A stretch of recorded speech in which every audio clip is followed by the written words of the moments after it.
La segunda sesión de la formación de hoy. Bueno, lo primero me presento. Mi nombre es Patricia Cuenca. Creo que igual me conocéis todos o casi todos, quienes estuvisteis en la sesión, ¿no?, de presentación del otro día de las clínicas, o en la que hicimos ayer también para algunos alumnos de posgrado, y porque ellos me conocen del instituto en general, ¿vale?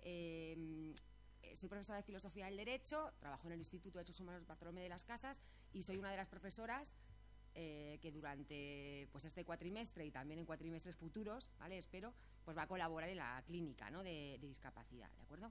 Lo que voy a hacer en la sesión de hoy es hablaros un poco de un instrumento, ¿vale?, de un tratado internacional, ahora lo vemos, que va a ser un poco nuestro punto de referencia básico en la clínica, ¿vale? Va a ser una herramienta con la que vamos a trabajar y en la que vamos a apoyarnos mucho, ¿vale?, a la hora de trabajar los diferentes casos, ¿vale?, las diferentes actividades que vayamos a desarrollar en la clínica, ¿vale?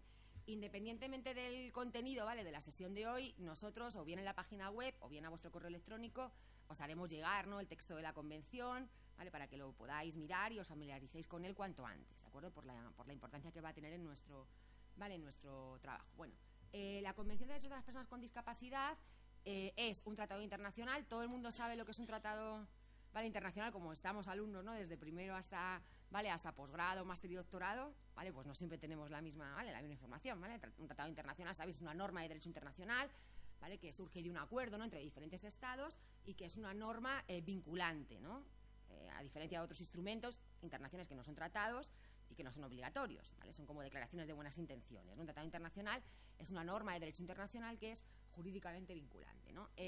Así como grandes eslóganes, ¿no?, en relación con la Convención, se suele decir que es el primer tratado de derechos humanos del siglo XXI, ¿vale? Y es verdad, ¿vale? Y se suele decir también es cierto, que es el primer tratado del sistema de protección de los derechos de Naciones Unidas. Todo el mundo sabe lo que es Naciones Unidas, ¿vale? Lo que se suele llamar el sistema universal, ¿no?, de protección de derechos. Sabéis que está el sistema de Naciones Unidas, sistema universal, y luego sistemas regionales, ¿no?, de protección de derechos. Por ejemplo, en el ámbito europeo, el sistema europeo con su Tribunal Europeo de Derechos Humanos, ¿vale? En el ámbito interamericano, ¿vale?, pues también hay otro sistema. Y el de la ONU es el sistema universal, ¿no?, de protección, de garantía, ¿no?, de los derechos humanos, ¿no?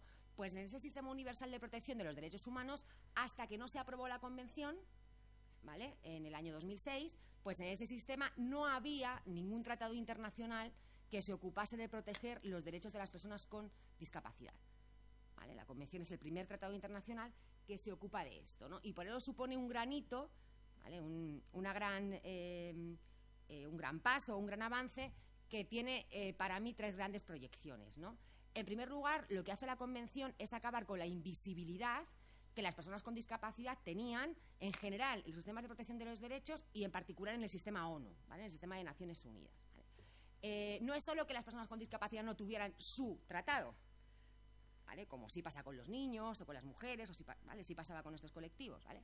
Es que los tratados del núcleo duro de derechos humanos de la ONU, ¿vale?, os suena esto, Declaración Universal, ¿no?, de Derechos Humanos, Pacto Internacional de Derechos Civiles y Políticos, Pacto Internacional de Derechos Económicos, Sociales y Culturales, ¿no?, la Convención para la Eliminación de todas las formas de discriminación contra la mujer, ¿vale?, la Convención de Derechos del Niño, ¿vale?, la Convención sobre los Derechos de los Trabajadores Migrantes, ¿vale?, la Convención contra la Tortura. Es decir, estos tratados, que son el núcleo duro, ¿vale?, de tratados de derechos humanos de la ONU, no hacían referencia a la discapacidad, ¿vale?, no se referían a la discapacidad. Una excepción es la Convención de Derechos del Niño, que sí que hablaba del niño impedido, ¿vale?, con un lenguaje que, si habéis tenido la sesión, ¿no?, con Rafael de Asís, os daréis cuenta que es propio del modelo médico, ¿vale?, hablar de los niños, ¿no?, impedidos, ¿vale? Pero el resto de los tratados, este tratado sí que tenía una mención y el resto no tenía ninguna mención, ¿vale? No se refería en ningún artículo, ¿vale?, a las personas con discapacidad. ¿Se entiende esto? Y es más, estos tratados suelen tener un artículo que habla de no discriminación, ¿no?, igual que la Constitución española, artículo 14, ¿no?, de la Constitución española, ¿vale? Todos los españoles son iguales ante la ley sin que se pueda discriminar por razón de, ¿vale? Pues estos tratados igual tienen un artículo donde se dice: nadie podrá ser discriminado en los derechos que se reconocen en este tratado por razón de, ¿vale? Y ahí aparecieron unas razones, pues el sexo o el género, el origen racial o étnico, ¿vale?, nacionalidad, etcétera, ¿vale? Pero no aparece nunca la discapacidad, ¿vale? Es verdad que aparece lo de otras razones, otros motivos, ¿vale? Y ahora se entiende que ahí está incluida la discapacidad, pero no se la mencionaba, ¿vale? ¿Y esto por qué era? ¿Vale? ¿Por qué pasa? ¿Por qué esta invisibilidad? Bueno, esto se debía, tiene que ver con lo que os ha contado también Rafael de Asís, con que los problemas que las personas con discapacidad enfrentan, ¿no?, para participar en la vida social, las restricciones que sufren en sus derechos o que han venido sufriendo en sus derechos, se han entendido siempre desde el modelo médico, ¿vale?, como algo natural.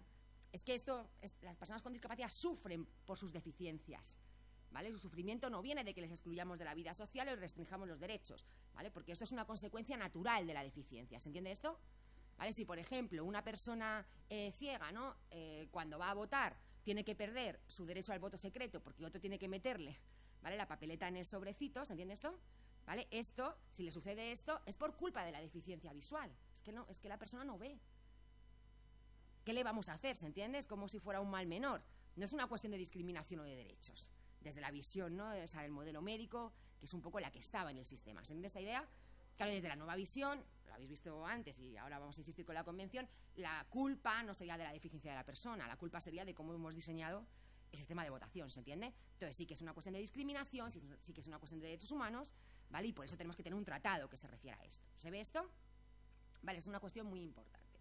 Luego señalo ahí, la convención ha sido un catalizador para el cambio. ¿Qué significa esto? Bueno, cuando se discutió, ahora lo contaré un poco, ¿no?, si teníamos que tener una convención de discapacidad específica o si no hacía falta, ¿vale? Una de las cosas que se vio no es solamente que es que no había, eso estaba claro, es que no hay una convención sobre esto, ¿vale? También se vio que las personas con discapacidad, claro, como se consideraba que las exclusiones que sufrían eran naturales, ¿vale?, eran por sus deficiencias, era qué le vamos a hacer, ¿vale?, esto no se puede evitar, pues estas personas no lograban acceder al resto de los sistemas de protección de derechos, al resto de los sistemas de protección de los tratados, ¿no? Es decir, no había, ¿no?, cuando el Comité de Derechos Humanos, ¿no?, del Pacto de Derechos Civiles y Políticos hacía su informe, ¿vale?, hacía sus informes sobre los estados o hacía informes generales, la discapacidad nunca aparecía, ¿vale? Las personas con discapacidad casi nunca presentaban reclamaciones individuales ante esos órganos. O, por ejemplo, pensemos en el sistema europeo, la discapacidad ante el Tribunal Europeo de Derechos Humanos no existía. ¿Es que no podían las personas presentar una demanda? Sí, pero no lo hacían, ¿vale? No accedían, ¿no?, a esos cauces.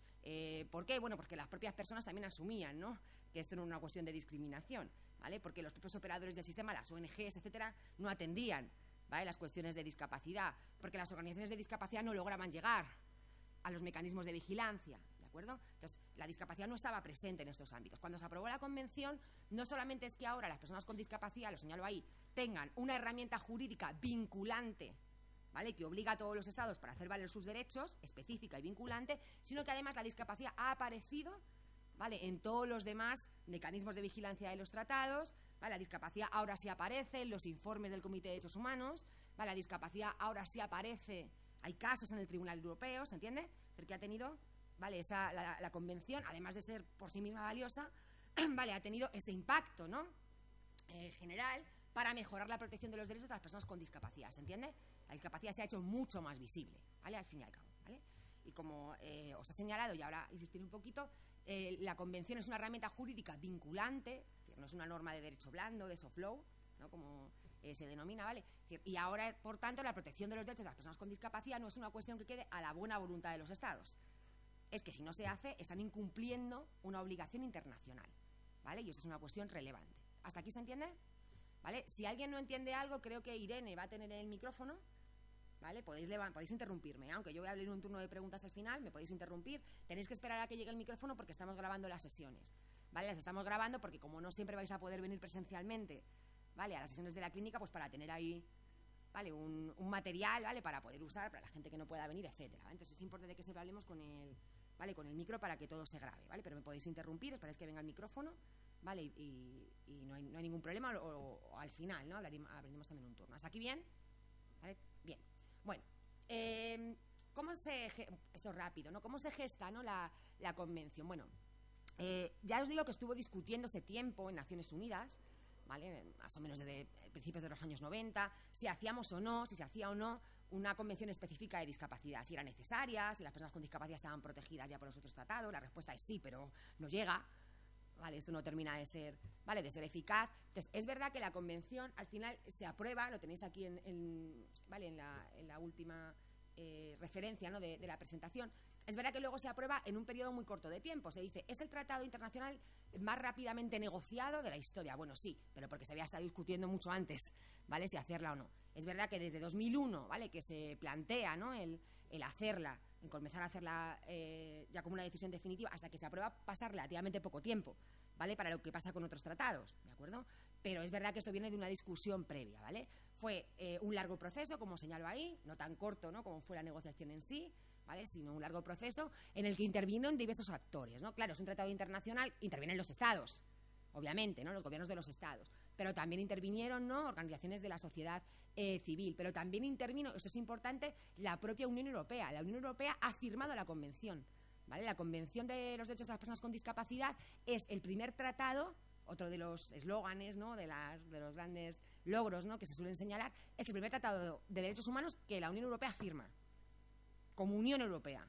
Eso tiene importancia, claro, porque luego ahora tenemos que cumplir también con el derecho de la Unión y la Unión tiene que cumplir la Convención. Entonces es una cuestión también importante. Y a nosotros nos va a afectar porque a veces cuando tratemos un caso vamos a tener que ir también a normas europeas, ¿vale?, que hablan sobre esto y que tienen que cumplir la Convención. Bueno, una cosa súper relevante de la Convención es que en ella tuvo una participación muy, muy significativa todas las organizaciones de personas con discapacidad, ¿vale?, que además se unieron. Hay distintas organizaciones de distintos países, de distintos tipos de discapacidad, pues física, intelectual, ¿vale?, sensorial, de personas sordas o ciegas, de personas con discapacidad psicosocial. Yo voy a utilizar ese término para referirme a la enfermedad mental, ¿vale?, para que nos entendamos, pero es el término menos estigmatizante, ¿vale? Pero bueno, asociaciones de personas con enfermedad mental, con discapacidad psicosocial, ¿vale?, organizaciones, claro, de distintos países, o internacionales, o europeas, y todas se unieron, ¿vale?, en una asociación común, ¿vale?, para poder, ¿no?, tener más incidencia en la negociación de la Convención.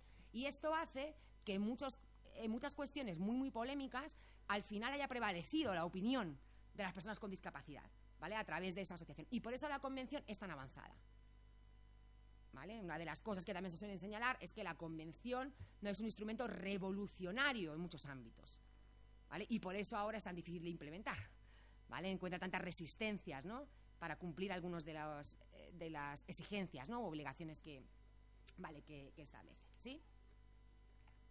Bueno, esto no voy a insistir porque ya es lo que ha hablado, ¿no?, Rafael de Asís en la sesión anterior, pero una cuestión básica, ¿no?, de por qué el significado, ¿no?, de la Convención y por qué es tan relevante es porque al fin y al cabo no es que, bueno, es que tenemos el primer tratado de discapacidad, bueno, pues muy bien, ¿no?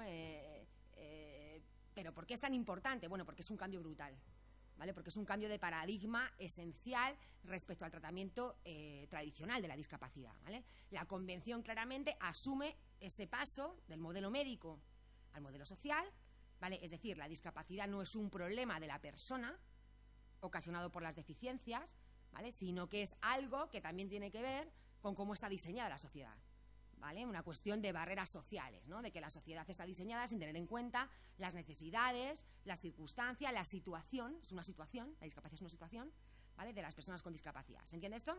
Lo acabáis de ver, ¿no?, con Rafael de Asís, supongo que esto ha quedado claro, ¿vale? Y también supone un paso, y esto también es importante, desde una perspectiva asistencialista, ¿vale? Es decir, las personas con discapacidad han sido, antes, ¿no?, en la antigüedad han sido, y todavía hay algunas prácticas, ¿no?, han sido eliminadas de la sociedad, ¿vale?, marginadas, etcétera, ¿no? Pero desde el modelo médico no es ese tratamiento directamente negativo, sino es un tratamiento que pretende ser benevolente, que al final es negativo, pero pretende ser benevolente. Es decir, la persona con discapacidad lo que es un objeto de cuidado, un objeto de tratamiento, un objeto de asistencia social, ¿vale? Esa es la perspectiva asistencialista, ¿vale? Desde el enfoque de derechos humanos, la persona con discapacidad es un sujeto de derechos, ¿vale? Se suele decir que es el gran cambio de paradigma, ¿no?, de la Convención, ¿vale?, del modelo médico al modelo social y de objetos de protección, asistencia, cuidado, ¿vale?, a sujetos plenos y activos de derechos, ¿vale? Y esto se ve en la Convención. Luego vamos a ir viendo, ¿vale?, algunos aspectos clave, ¿vale?, etcétera, para ir viendo cómo se plasma todo esto, ¿de acuerdo? Vale. Claro, y esto supone, como os decía antes, un cambio fundamental en relación con cómo la discapacidad venía siendo tratada en los sistemas jurídicos nacionales. Luego hablaremos un poquito del caso español, ¿vale?, al final, ¿vale?, cómo afecta la Convención a España, ¿vale? Esto es un cambio de paradigma en relación con, decía, los sistemas jurídicos nacionales, pero también es un cambio de paradigma respecto a cómo Naciones Unidas, en los instrumentos de derecho blando, ¿vale? No había un tratado, pero sí había, ¿no?, declaraciones de derechos relacionadas con la discapacidad. Bueno, esas declaraciones de derechos asumían el modelo médico y asumían la perspectiva asistencialista. Simplemente con los nombres lo tenemos claro. ¿Vale? Declaración de derechos del retrasado mental, ¿vale?, del 71, ¿vale? O la declaración de derechos del impedido, ¿vale? Son declaraciones de derechos, ¿vale?, de la Asamblea General de Naciones Unidas, que no son tratados, porque no son jurídicamente vinculantes, ¿vale?, pero que sí que pretenden ser, ¿vale?, pues principios, obligaciones, ¿no?, que los Estados deben cumplir, ¿vale?, aunque no se pueda imponer igual que en una convención. Bueno, ya sabéis, el derecho internacional es todo de imponer, pero bueno, que no son, ¿vale?, no son jurídicamente vinculantes, ¿se entiende? Yo os he puesto ahí un artículo, ¿vale?, de la Declaración de Derechos del Impedido, para que veáis, ¿no?, cómo se plasma aquí, ¿vale?, ese modelo médico, ¿no? Por ejemplo, el artículo, se ve en toda la declaración, ¿no?, pero por ejemplo el artículo 1 dice: el término impedido designa a toda persona incapacitada de subvenir, es decir, incapacitada de satisfacer por sí misma, ¿vale?, en su totalidad o en parte, las necesidades de una vida individual o social normal, ¿vale?, el parámetro de la normalidad, ¿vale? Son personas que no pueden llevar una vida normal, ¿se entiende? ¿Vale? Esa idea de normalidad. Y no lo pueden hacer porque tienen una deficiencia, ¿vale? No pueden llevar una vida normal a consecuencia, ¿veis?, de una deficiencia congénita o no en sus facultades físicas o mentales, ¿vale? Claramente, ¿vale?, esto, en este caso, el impedimento, la persona impedida, diríamos la persona con discapacidad, ¿vale?, lo es por sus deficiencias, y lo es porque no puede llevar una vida normal por causa de sus deficiencias. ¿Se ve esto? Si luego leéis el conjunto de la declaración, veréis que esta idea de normalidad se vuelve a repetir, ¿vale?, y que cuando se habla de derechos, los derechos que se reconocen son derechos a prestaciones sociales, a la protección social, ¿vale?, tratamiento médico, ¿se entiende?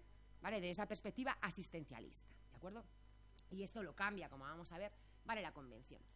Sí que es verdad que la Convención tiene un antecedente importante, ¿vale?, en el sistema de Naciones Unidas.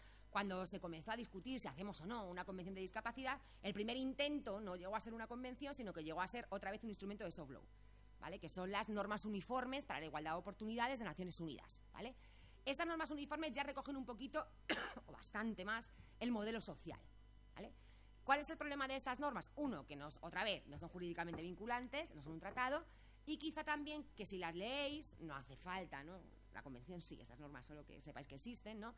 Que estas normas tienen más un lenguaje de principios y objetivos que un lenguaje de derechos, ¿vale? No encontramos, personas con discapacidad tienen derecho a, ¿vale?, o qué significa el derecho a la libertad para personas con discapacidad, sino que es más un lenguaje de objetivos, ¿vale? Pero sí que es un antecedente, ¿no?, importante, ¿vale? Pues ahora ya vamos a entrar a ver un poquito más la Convención como un instrumento que sí que utiliza ya un lenguaje de derechos. Bueno, incluso tened en cuenta que en Naciones Unidas, hasta que se hicimos, como si la hubiera hecho yo, ¿no?, hasta que se hizo la Convención, el tema de la discapacidad era tratado como un tema de desarrollo social, ¿vale? No era un tema de derechos humanos, ¿vale? Estaba dentro de la comisión, ¿no?, el comisionado que se encargaba del desarrollo social, no del comisionado, ¿vale?, en derechos humanos, ¿de acuerdo? Y con la Convención también esto cambia. Bueno, vamos a ir viendo un poquito los aspectos clave, ¿vale?, de la Convención, ¿vale? Cómo desde el inicio, ¿no?, en la Convención se ve, ¿no?, que asume el modelo social, que asume, ¿no?,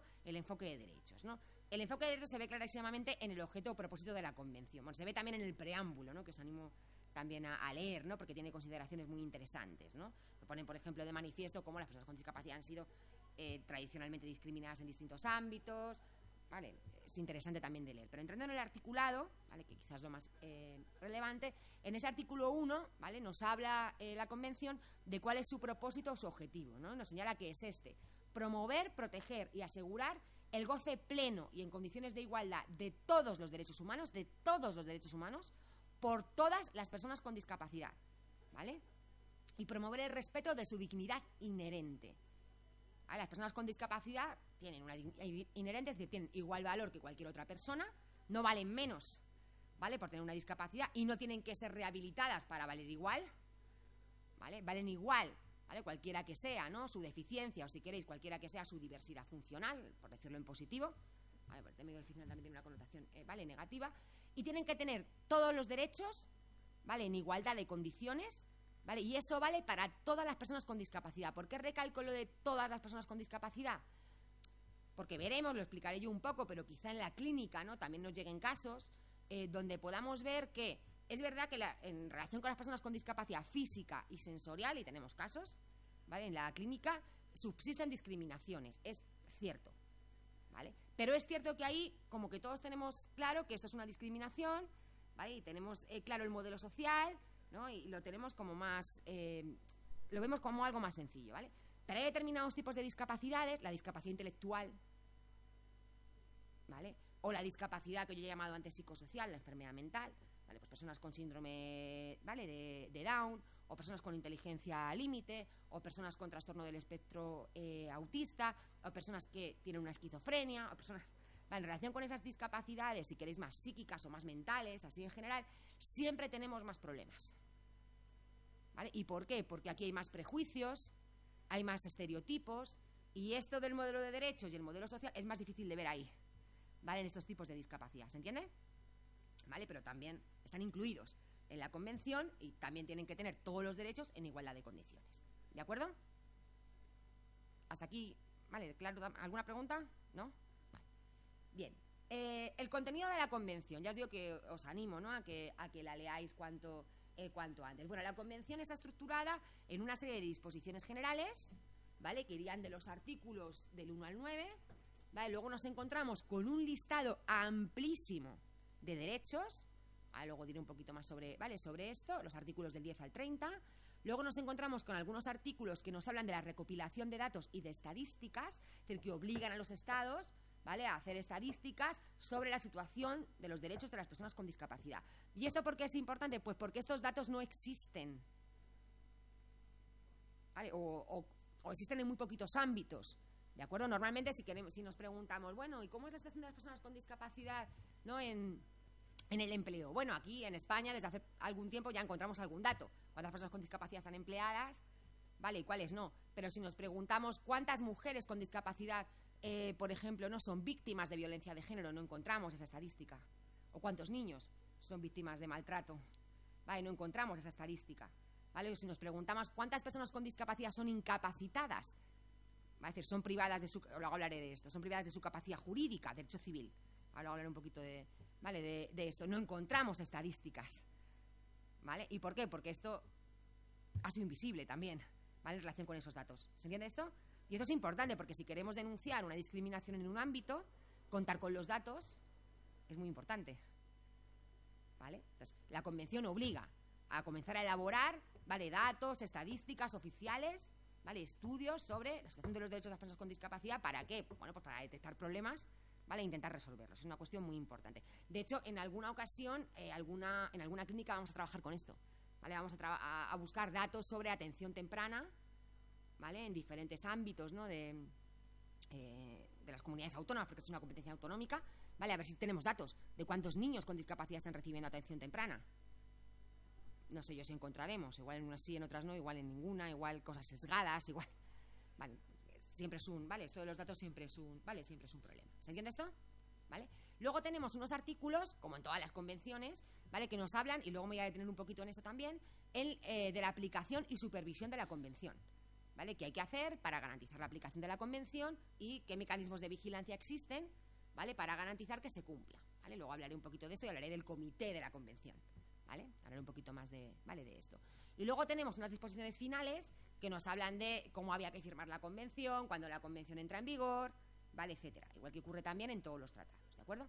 Ahora voy a ir fijándome en alguno de estos aspectos un poquito, ¿vale?, como un poquito más de detalle, ¿vale?, para que los conozcamos un poco, ¿vale?, un poco mejor. Bueno, disposiciones generales. ¿Qué encontramos ahí? En el artículo 1 lo que encontramos es el propósito de la convención, que ya os lo he señalado, ¿vale? Y encontramos la definición de persona con discapacidad, a la que luego me voy a referir, ¿vale?, para que veáis que es un exponente del modelo, ¿vale?, del modelo social.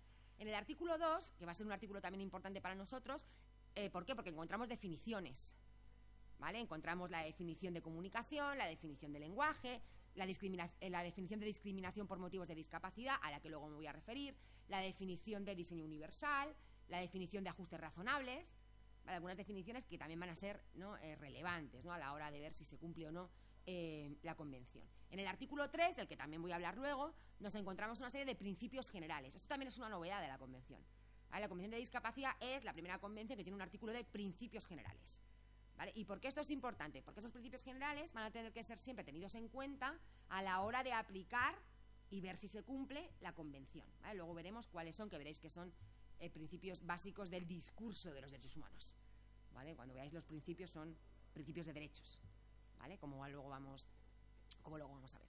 El artículo 4 nos habla de las obligaciones generales de los estados.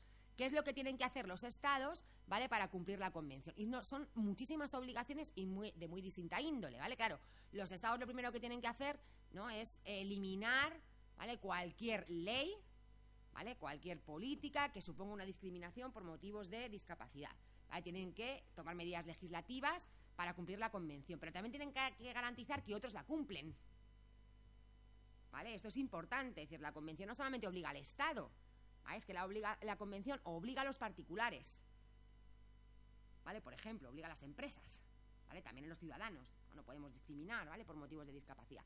También tiene obligaciones relacionadas con la promoción de la formación en discapacidad, ¿vale?, o con promover la sensibilización en discapacidad. Es decir, hay un montón de obligaciones para los estados que en algún momento pueden ser también relevantes, ¿no? En algún caso, el poner de manifiesto que el Estado español las está incumpliendo, ¿de acuerdo? Os animo también a leer ese artículo. El artículo 5, en el que luego me voy a detener, ¿vale?, también nos habla de igualdad y de no discriminación, ¿vale? El artículo 6 nos habla de mujeres y discapacidad. El artículo 7 nos habla de niños y discapacidad. Hay otros artículos, hay un artículo específico de mujeres y niños, pero luego hay otros artículos que mencionan a las mujeres o a los niños, ¿vale? Cuando hay un derecho, ¿no? Por ejemplo, en el derecho a la educación, ¿vale?, que es especialmente sensible para los niños y niñas, se menciona, ¿vale? O, por ejemplo, ¿no?, cuando se habla, ¿no?, de determinados derechos, pues cuando se habla del derecho a las personas con discapacidad a conservar, ¿no?, su fertilidad y a poder tener los niños que quieran tener esa, que se refieren a las mujeres, ¿vale? Es verdad que se critica que tenía que haber más menciones y no las hay, ¿no? Pero en algunos artículos específicos se hace mención, ¿no?, a niños y a niñas, aunque tienen su propio artículo, ¿vale?, su propio artículo en esas disposiciones generales, ¿de acuerdo? Después, un artículo también muy relevante es el artículo 8, ¿vale?, que establece la obligación de establecer medidas para sensibilizar y educar a la población y a profesionales, no solo a la población, a la sociedad en general, también a determinados profesionales, ¿vale?, los derechos de las personas con discapacidad, ¿vale? Es una cuestión muy importante para eliminar prejuicios y estereotipos, ¿no?, que existen sobre las personas con discapacidad, ¿vale?, como personas que no pueden hacer ciertas cosas, o incluso si pensamos en la discapacidad psicosocial, ¿no?, en la enfermedad mental, en personas que son peligrosas, ¿vale?, eliminar este tipo, ¿no?, de prejuicios, ¿vale?, promover una visión positiva de las personas con discapacidad y el conocimiento de la convención, ¿vale?, de cuáles son sus derechos. Y el artículo 9, que luego también me voy a referir a ello, aunque mañana hay una sesión específica, ¿vale?, para hablar de accesibilidad, ¿vale?, el artículo 9 que nos habla de este tema, ¿vale?, de la accesibilidad, ¿de acuerdo? Serían las disposiciones generales, ¿vale? Bueno, luego nos encontramos, como os he dicho, con unos artículos que van hablándonos de diferentes derechos, ¿vale? La Convención de las personas de los derechos de las personas con discapacidad es una convención que se refiere a todos los tipos de derechos, ¿vale? Se refiere, sí, a derechos económicos, sociales y culturales, ¿vale?, que son los derechos que pensábamos que eran los que tenían, ¿no?, las personas con discapacidad: asistencia, protección social, ¿vale?, ese tipo de derechos, ¿vale? Nos habla de derechos económicos, sociales y culturales, pero también nos habla de derechos individuales, civiles y políticos, ¿vale? Aparecen muchísimos derechos en la Convención. Si queréis, aunque luego hay otra diapositiva donde voy a hablar también de esto, aparecen los mismos derechos que están en la Declaración Universal o en los pactos, ¿vale?, derechos civiles y políticos, o si queréis, en la Constitución Española, ¿vale?, los mismos derechos, pero aparecen esos derechos adaptados al ámbito de la discapacidad.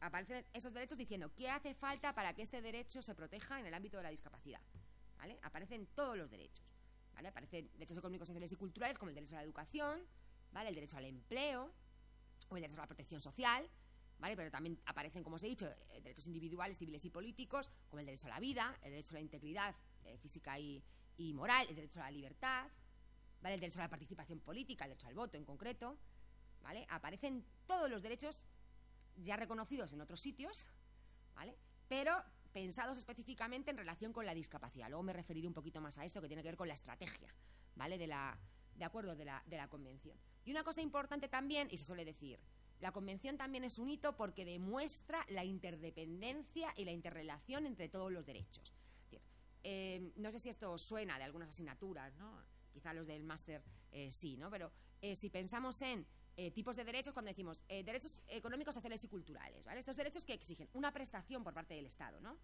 Son derechos que tienen que ver con el Estado social, ¿sí o no?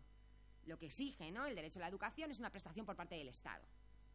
Una educación pública que financie, ¿no? El Estado. Los derechos económicos, sociales y culturales exigen acciones positivas, ¿no? Si queréis, actuaciones positivas, que el Estado haga algo, ¿no? Que preste un servicio, ¿sí o no?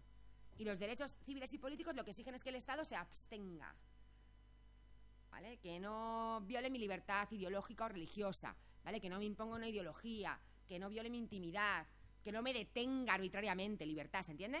¿No? Como que unos exigen cosas positivas, que el Estado haga algo, y otros cosas negativas, que el Estado se abstenga. Bueno, esto es falso en relación con todos los derechos y con todas las personas, ¿vale? El Estado siempre tiene que hacer algo positivo en relación con los derechos, ¿vale? Pero si pensamos en la discapacidad, es que es donde claramente se ve que esto es un falso mito, ¿vale? Si leéis la Convención veréis que todos los derechos se mezclan, ¿vale? Actuaciones negativas del Estado, ¿vale? Que no viole o que no invada, ¿no? Ámbitos de autonomía de las personas con discapacidad, con prestaciones positivas. ¿Se entiende esto? Por ejemplo, el derecho a la salud. Un derecho social, ¿sí o no? ¿Vale? Un derecho social. Sí, claro. El derecho a la salud exige que las personas con discapacidad tengan unas prestaciones en el ámbito de la salud, ¿vale? Sin discriminación alguna, que les permitan tener el más alto nivel de salud. ¿Se entiende? Vale, prestación. Pero también exige que las personas con discapacidad puedan decidir sobre sus tratamientos médicos. Y esto es algo negativo, ¿se ve? ¿Vale? No es una prestación por parte del Estado, ¿vale? Es que no se imponga un tratamiento médico, ¿vale? Por parte del Estado de otra persona con discapacidad. ¿Se ve esto? Va a decir que se mezclan, ¿vale? En todos los derechos se mezclan dimensiones negativas de no interferencia, ¿vale? Que el Estado no interfiera o que un tercero no interfiera, ¿vale? En los derechos de las personas con discapacidad, con prestaciones positivas. Para que los derechos de las personas con discapacidad puedan ser efectivos, el Estado tiene que hacer cosas. Tiene que hacerlo siempre en relación con todas las personas, ¿vale? Pero en relación con la discapacidad se ve más claramente, ¿vale? Se va a ver más claramente. Luego yo voy a hablar un poquito más de esto, pero mañana cuando habléis de ajustes razonables, de apoyos, de asistencia, ¿vale? Lo vais a ver, ¿vale? Claramente, ¿de acuerdo? ¿Vale? Luego lo vamos a ver también nosotros un poquito, ¿vale? Un poquito más. Bueno, en relación con la aplicación y el seguimiento, aquí tenemos dos artículos clave. Uno que se refiere al seguimiento nacional, que tienen que hacer los estados, ¿vale? A nivel nacional para garantizar el cumplimiento de la Convención, y otro, seguimiento internacional, ¿vale? Que se hace en el pleno internacional para garantizar el cumplimiento de la Convención, ¿vale? En el pleno nacional lo que se hace es exigir a los estados que, aunque obviamente la Convención afecta a todos los ministerios, ¿vale? A todas las comunidades autónomas, a todas las administraciones, ¿vale? Afecta en general, pero lo que se le pide al Estado es que diseñe un mecanismo de coordinación, ¿vale? Para que puedan coordinarse todas esas instancias a la hora de cumplir la Convención, ¿de acuerdo? Y se exige también al Estado que establezca un mecanismo de vigilancia independiente de la sociedad civil, ¿vale? Que nombre alguna instancia independiente, ¿vale? Que pueda ir constatando, ¿vale? Los cumplimientos e incumplimientos de la Convención, ¿vale? Por ejemplo, en España, aunque lo voy a hacer después, pero lo digo ahora, es el Centro Estatal de Derechos de Personas con Discapacidad, CERMI, ¿vale? Conocido en las siglas como CERMI, el órgano de vigilancia de la sociedad civil, ¿vale? Encargado de asegurar el cumplimiento de la Convención, ¿vale? Luego vemos un poco cuál es su papel. Bueno, y en el plano internacional, claro, cuando estamos en sistema de protección universal de los derechos, no tenemos, bueno, está el Tribunal Penal Internacional, pero no tenemos tribunales, ¿no? Que garanticen el cumplimiento de cada tratado. Lo que tenemos son comités, ¿vale? En el Consejo de Europa, Convención Europea, sí que tenemos el Tribunal Europeo de Derechos Humanos, ¿vale? El Sistema Interamericano, Convención Interamericana, tenemos, ¿vale? También la Corte Interamericana, ¿no? De Derechos Humanos. Pero cuando estamos en el Sistema Universal de la ONU no tenemos tribunales, tenemos comités, ¿vale? Tenemos comités. Entonces la Convención de Discapacidad tiene también su comité, ¿vale? El Comité sobre los Derechos de las Personas con Discapacidad, ¿vale? Un comité está formado por distintos expertos, ¿vale? De diferentes países, pero que no actúan en nombre del país, ¿vale? Nunca actúan. Es más, cuando se está examinando un país, esos expertos no pueden participar, ¿vale? Porque se trata de garantizar su independencia, ¿vale? Es un organismo formado por diferentes expertos. Creo que en el caso del comité son 12, pero no quiero meter ahora la pata, ¿vale? Que, como os digo, actúan, ¿no? Con carácter independiente y que tienen como misión vigilar el cumplimiento de acuerdo de la Convención, ¿vale? El Comité de Personas con Discapacidad actualmente está formado todo, no tendría por qué ser así, ¿vale? Pero está formado todo por personas con discapacidad. Obviamente tendrían que estar presentes, no tendrían por qué ser todas, pero ahora mismo sí es así, ¿vale? Desde su surgimiento hasta ahora ha estado ocupado siempre, ¿vale? Por expertos, ¿vale? Del movimiento asociativo o juristas o lo que sea, todos ¿vale? con discapacidad de diferentes países, con diferentes tipos de discapacidad y que se encargan de garantizar el cumplimiento de la convención. ¿Y cómo lo hacen? Bueno, esto funciona como funciona en relación con cualquier tratado, ¿vale? El principal mecanismo que tiene el comité para asegurar que los estados cumplen la convención es que cada X tiempo, ¿vale? En un primer momento, a los 2 años de la entrada en vigor de la convención, ¿vale? La convención entra en vigor en cada país, el país tiene que firmarla, ¿vale? Que ratificarla, que seguir los trámites internos, ¿vale? Y entra en vigor, ¿de acuerdo? Pues a los 2 años de la entrada en vigor de la convención en un país, ese país tenía que presentar un informe inicial, ¿vale? Y luego va presentando, ¿vale? Informes, ¿vale? Cada determinado tiempo. Esto está regulado en la convención, en esos artículos del final, ¿no? Que hablan de estas cuestiones y del seguimiento, ¿no? Entonces, los estados, como os digo, presentan informes, un primer informe inicial y luego informes periódicos, ¿vale? Presentan informes al comité, ¿vale? El comité, como cualquier otro comité, examina, ¿no? Esos informes, ¿vale? Hace sesiones donde examina esos informes, da participación a las personas con discapacidad, organizaciones de ese país, recibe lo que se llama informe sombra, ¿vale? La clínica va también a participar, ¿no? en la elaboración del informe sombra de CERMI, ¿vale? Porque a España, luego lo voy a contar, le toca ahora el segundo examen, ¿vale? Entonces también estamos participando, como hemos tenido que empezar a trabajar ya, vosotros todavía no estáis involucrados, pero si nos piden más cosas, ¿vale? Igual también lo llevamos ¿vale? a esta clínica, ¿vale? Pues ya os digo, preparan informes sombra, diciendo, bueno, el informe del Estado, en fin, que esto no se cumple, ¿vale? Y se los presentan también al comité. El comité después le hace una serie de preguntas al Estado, ¿vale? Sobre el informe inicial, ¿vale? Y el Estado contesta. Esto era el procedimiento del informe inicial, luego es un poquito más simplificado. Para el final lo importante es que esto termina con un documento que se llama observaciones finales, ¿vale? Donde el comité le va diciendo al Estado, ¿vale? Qué es lo que ha incumplido en relación con cada artículo de la convención, ¿vale? Si leéis, ¿no? las observaciones finales, por ejemplo las de España, ¿vale? Pues el comité dice, al comité le preocupa, ¿vale? Que en España las personas con discapacidad todavía son internadas contra su voluntad, ¿vale? En centros psiquiátricos o de atención tal. Entonces, como esto le preocupa, el comité recomienda que se revise la legislación que regula, ¿se entiende? ¿Vale? El comité en esos informes, en esas observaciones finales, informes finales si queréis, pero bueno, el término, ¿vale? Que utilizan en la traducción es observaciones finales, ¿vale? El comité señala qué es lo que le preocupa en relación con la situación de las personas con discapacidad en todos los derechos, ¿vale? Que reconoce, en relación con todos los artículos, ¿vale? Con todos los artículos, y luego hace recomendaciones, ¿vale? Que el Estado, pues, tendría que cumplir. Otra cosa es que luego, ¿no? En la práctica se cumpla, ¿vale? Se cumpla o no. ¿Se entiende esto? ¿Vale? Además, eso también es importante, el comité puede hacer también lo que se llama comentarios generales, y el comité de discapacidad ha sido muy activo en esto. ¿Qué son los comentarios generales? Los comentarios generales, los informes tener en cuenta que se refieren a un país en concreto, ¿vale? Pues a España, a Inglaterra, a Holanda, al que sea, ¿vale? Los comentarios generales se refieren a todos los países. ¿Por qué? Porque lo que hace aquí el comité es, en relación con un artículo que parece que no está muy, ¿no? Que cuando el comité ha ido viendo los informes del Estado dice, todos los estados incumplen este artículo, y para colmo dicen que lo cumplen, es que no tienen ni idea de lo que este artículo significa, ¿vale? O no ven bien cuáles son las obligaciones, ¿no? Que tienen que cumplir en relación con este artículo. Entonces el comité hace un comentario general diciendo lo que ese artículo implica, cuáles son las obligaciones de los estados en relación con ese artículo, ¿de acuerdo? Y afecta a todos, ¿vale? A todos los estados, ¿no? Tenemos, por ejemplo, comentarios generales, luego voy a referirme a algunos, en relación con la accesibilidad, ¿vale? Porque es muy importante esa cuestión y no estaba claro qué significaba. En relación con la capacidad jurídica, ¿vale? Que luego hablaré también un poquito de esto, ¿no? En relación con la educación inclusiva, ¿vale? En relación con la vida independiente, en relación con las mujeres con discapacidad. Ahora se está trabajando en uno sobre igualdad y no discriminación, y hay un borrador sobre qué significa no discriminar por motivos de discapacidad, porque no se termina de ver, ¿vale? Que están claras algunas cosas, pero otras parece que no. Entonces, el comité hace esos comentarios generales, ¿se entiende? Y a veces van a ser importantes para nosotros, ¿vale? Si vamos a trabajar un caso donde hay un comentario general que se refiere, ¿no? a ese tema, hay que tener en cuenta, vale, esto, ¿no? Porque es como un argumento de autoridad, es que el comité ha dicho, ¿vale? Luego hablaré también un poquito de esto al final, pero sería una cosa importante. aparte de los comentarios generales, a veces el comité ha hecho también dictámenes o guías que no tienen el peso, ¿no?, de un comentario general, pero que también son importantes, ¿no? Por ejemplo, en relación con el artículo 14, que habla de la libertad, ¿no?, y la seguridad de las personas con discapacidad, y que dice que ninguna persona con discapacidad será privada de su libertad por motivos de discapacidad.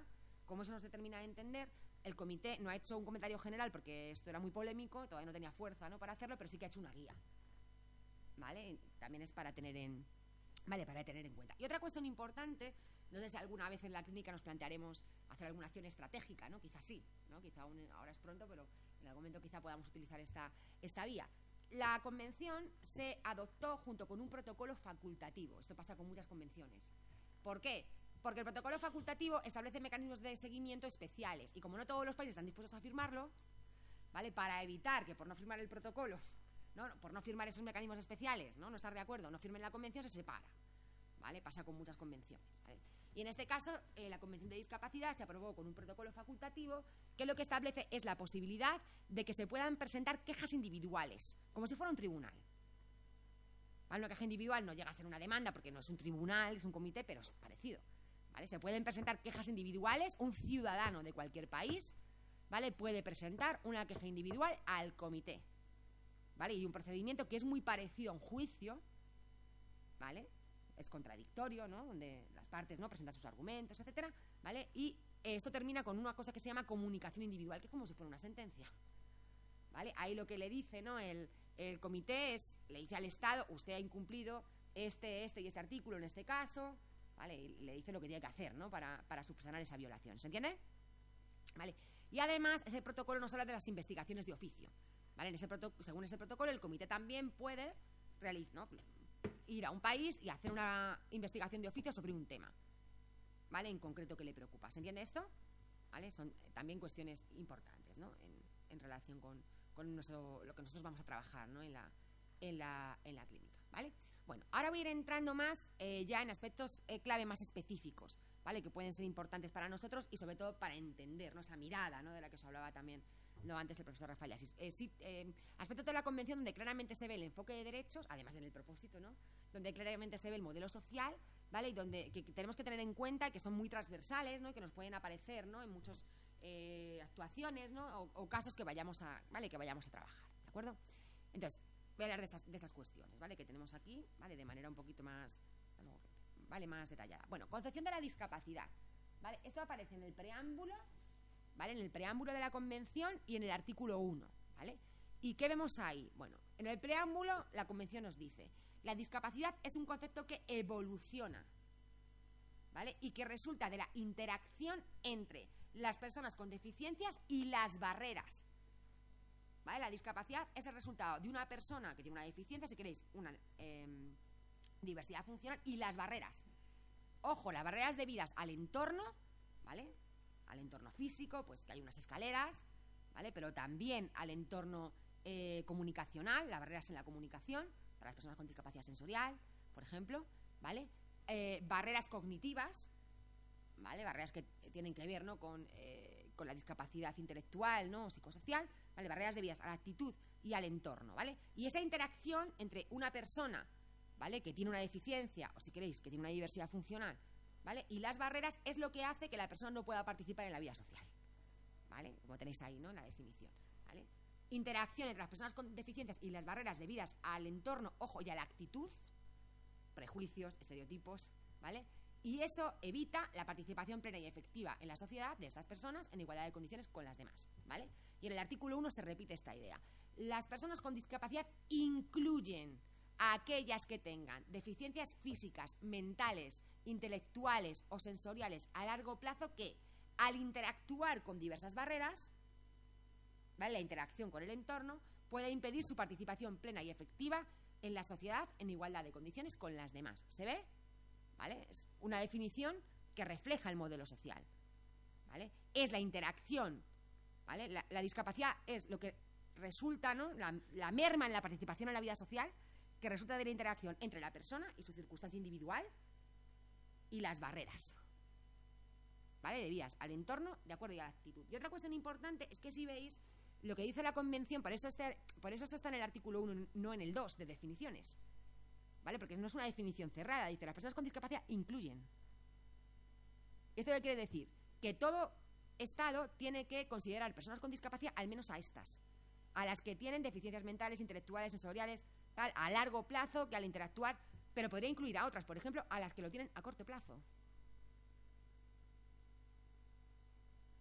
¿Vale? Donde la discapacidad no es una situación permanente, sino que puede ser, ¿vale?, algo puntual, porque alguien ha tenido un accidente, ¿vale? Y es una situación de la que se va... Es decir, una persona que se rompe una pierna, ¿no?, y lleva muletas durante 3 meses, podría ser una persona con discapacidad en algunos países y deciden ampliar, ¿vale?, esta visión. ¿Se entiende? ¿Vale? Es una cuestión también importante. Y aquí también vamos a tener problemas. ¿Por qué? Porque, por ejemplo, en el caso español, ¿alguien sabe quién es persona con discapacidad en la legislación española? ¿Qué hace falta para ser considerada una persona con discapacidad en la legislación española? A ver, os van a pasar... Miren, nos pasas el... Que pongo yo la norma y la primera que me la salto soy yo, claro, por la ilusión de que alguien diga algo por ahí. Habían hablado ahí primero, ¿no? Creo... Sí, perdona, es que como ya habías empezado, para no cortarte, ahora habla también. Que el 33% de discapacidad... ¿Tú ibas a decir lo mismo? Es decir, en España, a todos los efectos, ¿vale?, luego podemos hablar un poquito más de esto. Es verdad que en España ha habido una reforma, luego de hablar de esto, entonces hay una ley que ahora tiene copiada esta definición de la Convención, pero luego dice, no obstante lo anterior, a todos los efectos, ¿vale?, seguirá siendo persona con discapacidad la que tiene reconocido un grado, ¿vale?, del 33%. Entonces parece que esto no lo estamos cumpliendo. Para que veáis que un artículo que parece tan sencillo como este ya tenemos nuestros problemas, ¿vale? Y esto también en la clínica, pues en alguna ocasión nos afectará, ¿no?, en algún caso, para ver, ¿vale?, quiénes son personas con discapacidad. ¿Se entiende? ¿Vale? Como os digo, es una definición mínima, ¿vale?, y abierta. Bueno, los principios que guían la Convención, ¿vale? El artículo 3, os decía que claramente es un lenguaje, ¿no?, de derechos, ¿no?, principios que están detrás de los derechos humanos, que constituyen su fundamento, ¿vale?, su razón de ser, ¿no?, que justifican, ¿no?, todos los derechos. En el inciso A, ¿no?, respeto de la dignidad inherente, la autonomía individual, incluida la libertad de tomar las propias decisiones, ¿vale?, y la independencia de las personas, ¿vale?, en ese inciso A. Inciso B, la no discriminación, ¿vale? En el C, otro principio sería la participación e inclusión plenas y efectivas en la sociedad. D, respeto por la diferencia y la aceptación de las personas con discapacidad como parte de la diversidad y de la condición humana. ¿Veis? Una visión no negativa de la discapacidad, sino incluso positiva, ¿vale?, como parte de la, ¿vale?, de la diversidad. Inciso E, igualdad de oportunidades, ¿vale? Inciso F, accesibilidad. Inciso G, la igualdad entre el hombre y la mujer, ¿vale? Y por último, la evolución de las facultades de los niños y las niñas con discapacidad y su derecho a preservar su identidad, ¿vale? Ya os digo, principios, ¿no?, claramente enmarcados, ¿no?, en el discurso de los derechos humanos. Vamos a hablar un poquito, ¿no?, de algunos de todos, porque los vamos a un poquito a agrupar, ¿vale? El inciso A, ¿vale?, podríamos agruparlo en una idea, la idea de dignidad, ¿vale? Como os decía antes, ¿no?, la idea de que las personas con discapacidad tienen igual valor que el resto de las personas, merecen la misma consideración, el mismo respeto, ¿vale? Y esto tiene que ver con la autonomía. La dignidad tiene que ver con la capacidad de tomar las propias decisiones, de llevar a cabo, si queréis, los propios planes y proyectos de vida, de desarrollarnos moralmente, ¿no?, o como dice la Constitución española, el desarrollo de la personalidad, como lo queráis explicar, ¿vale? Es poder llevar a cabo, ¿no?, nuestros planes de vida, ¿no?, y por tanto poder tomar las propias decisiones, ¿vale? Se resumiría en esa idea de dignidad. El inciso C, como os decía, nos hablaba de la participación e inclusión en la vida social, ¿vale? Participando de las personas con discapacidad en todas las esferas e inclusión en todas las esferas, pero hay esferas que son particularmente importantes, ¿no?, y que aparecen también de algún modo mencionadas en sentido inclusivo en la Convención, ¿no?, y tendremos casos relacionados con esto. Educación inclusiva, ¿vale?, una educación que incluya en condiciones de igualdad a todos y todas las alumnas, ¿vale? Empleo inclusivo, ¿vale? Inclusión también en el ocio, las actividades recreativas y el deporte, porque las personas con discapacidad no solamente son enfermos o pacientes, ¿vale?, que son ciudadanos de pleno derecho y también tienen, ¿no?, derecho al ocio, a participar en, ¿no?, actividades recreativas, el deporte, etcétera. La Convención tiene un artículo que se refiere a esto, ¿vale?, al derecho, ¿no?, a participar en esos ámbitos, ¿no?, en el artículo 30, al último de ese listado de derechos, ¿no? Y el resto de los incisos de los que os he hablado tienen que ver, ¿no?, con la igualdad, ¿vale?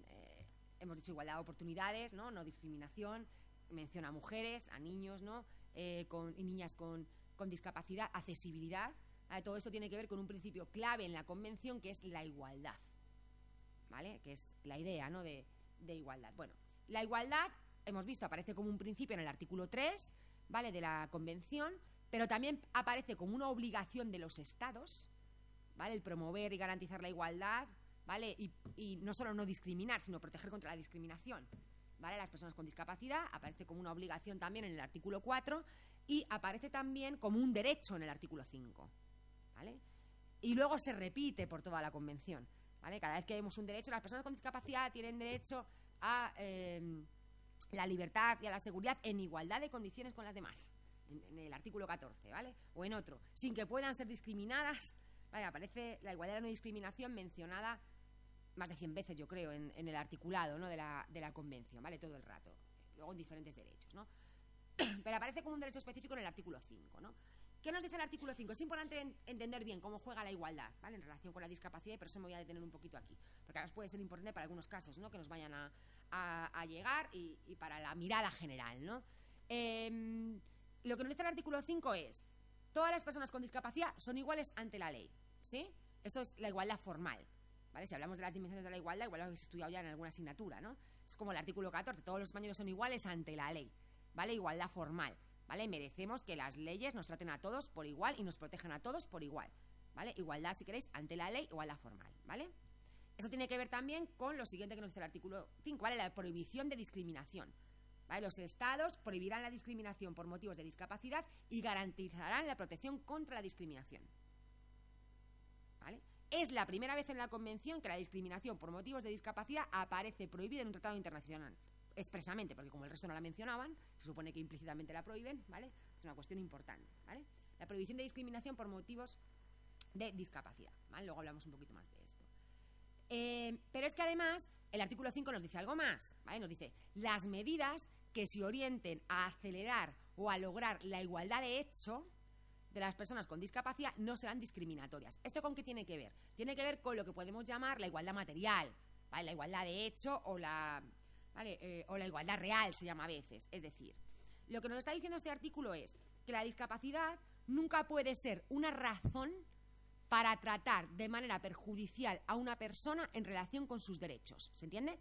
La prohibición de que la discapacidad sea algo negativo, ¿vale?, por sí misma, luego aclararé esto, ¿vale?, pero que la discapacidad por sí misma sea, ¿vale?, un factor negativo que justifique que se me restrinja, se me niegue, se me excluya, ¿vale?, de la participación en la vida social, del ejercicio, de la titularidad de cualquier derecho. ¿Se entiende esto?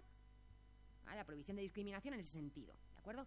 Pero lo que exige también este artículo es que la discapacidad pueda ser, ¿vale?, una razón para diferenciar en positivo, es decir, que pueda ser una razón para establecer un tratamiento beneficioso para las personas con discapacidad. ¿Por qué?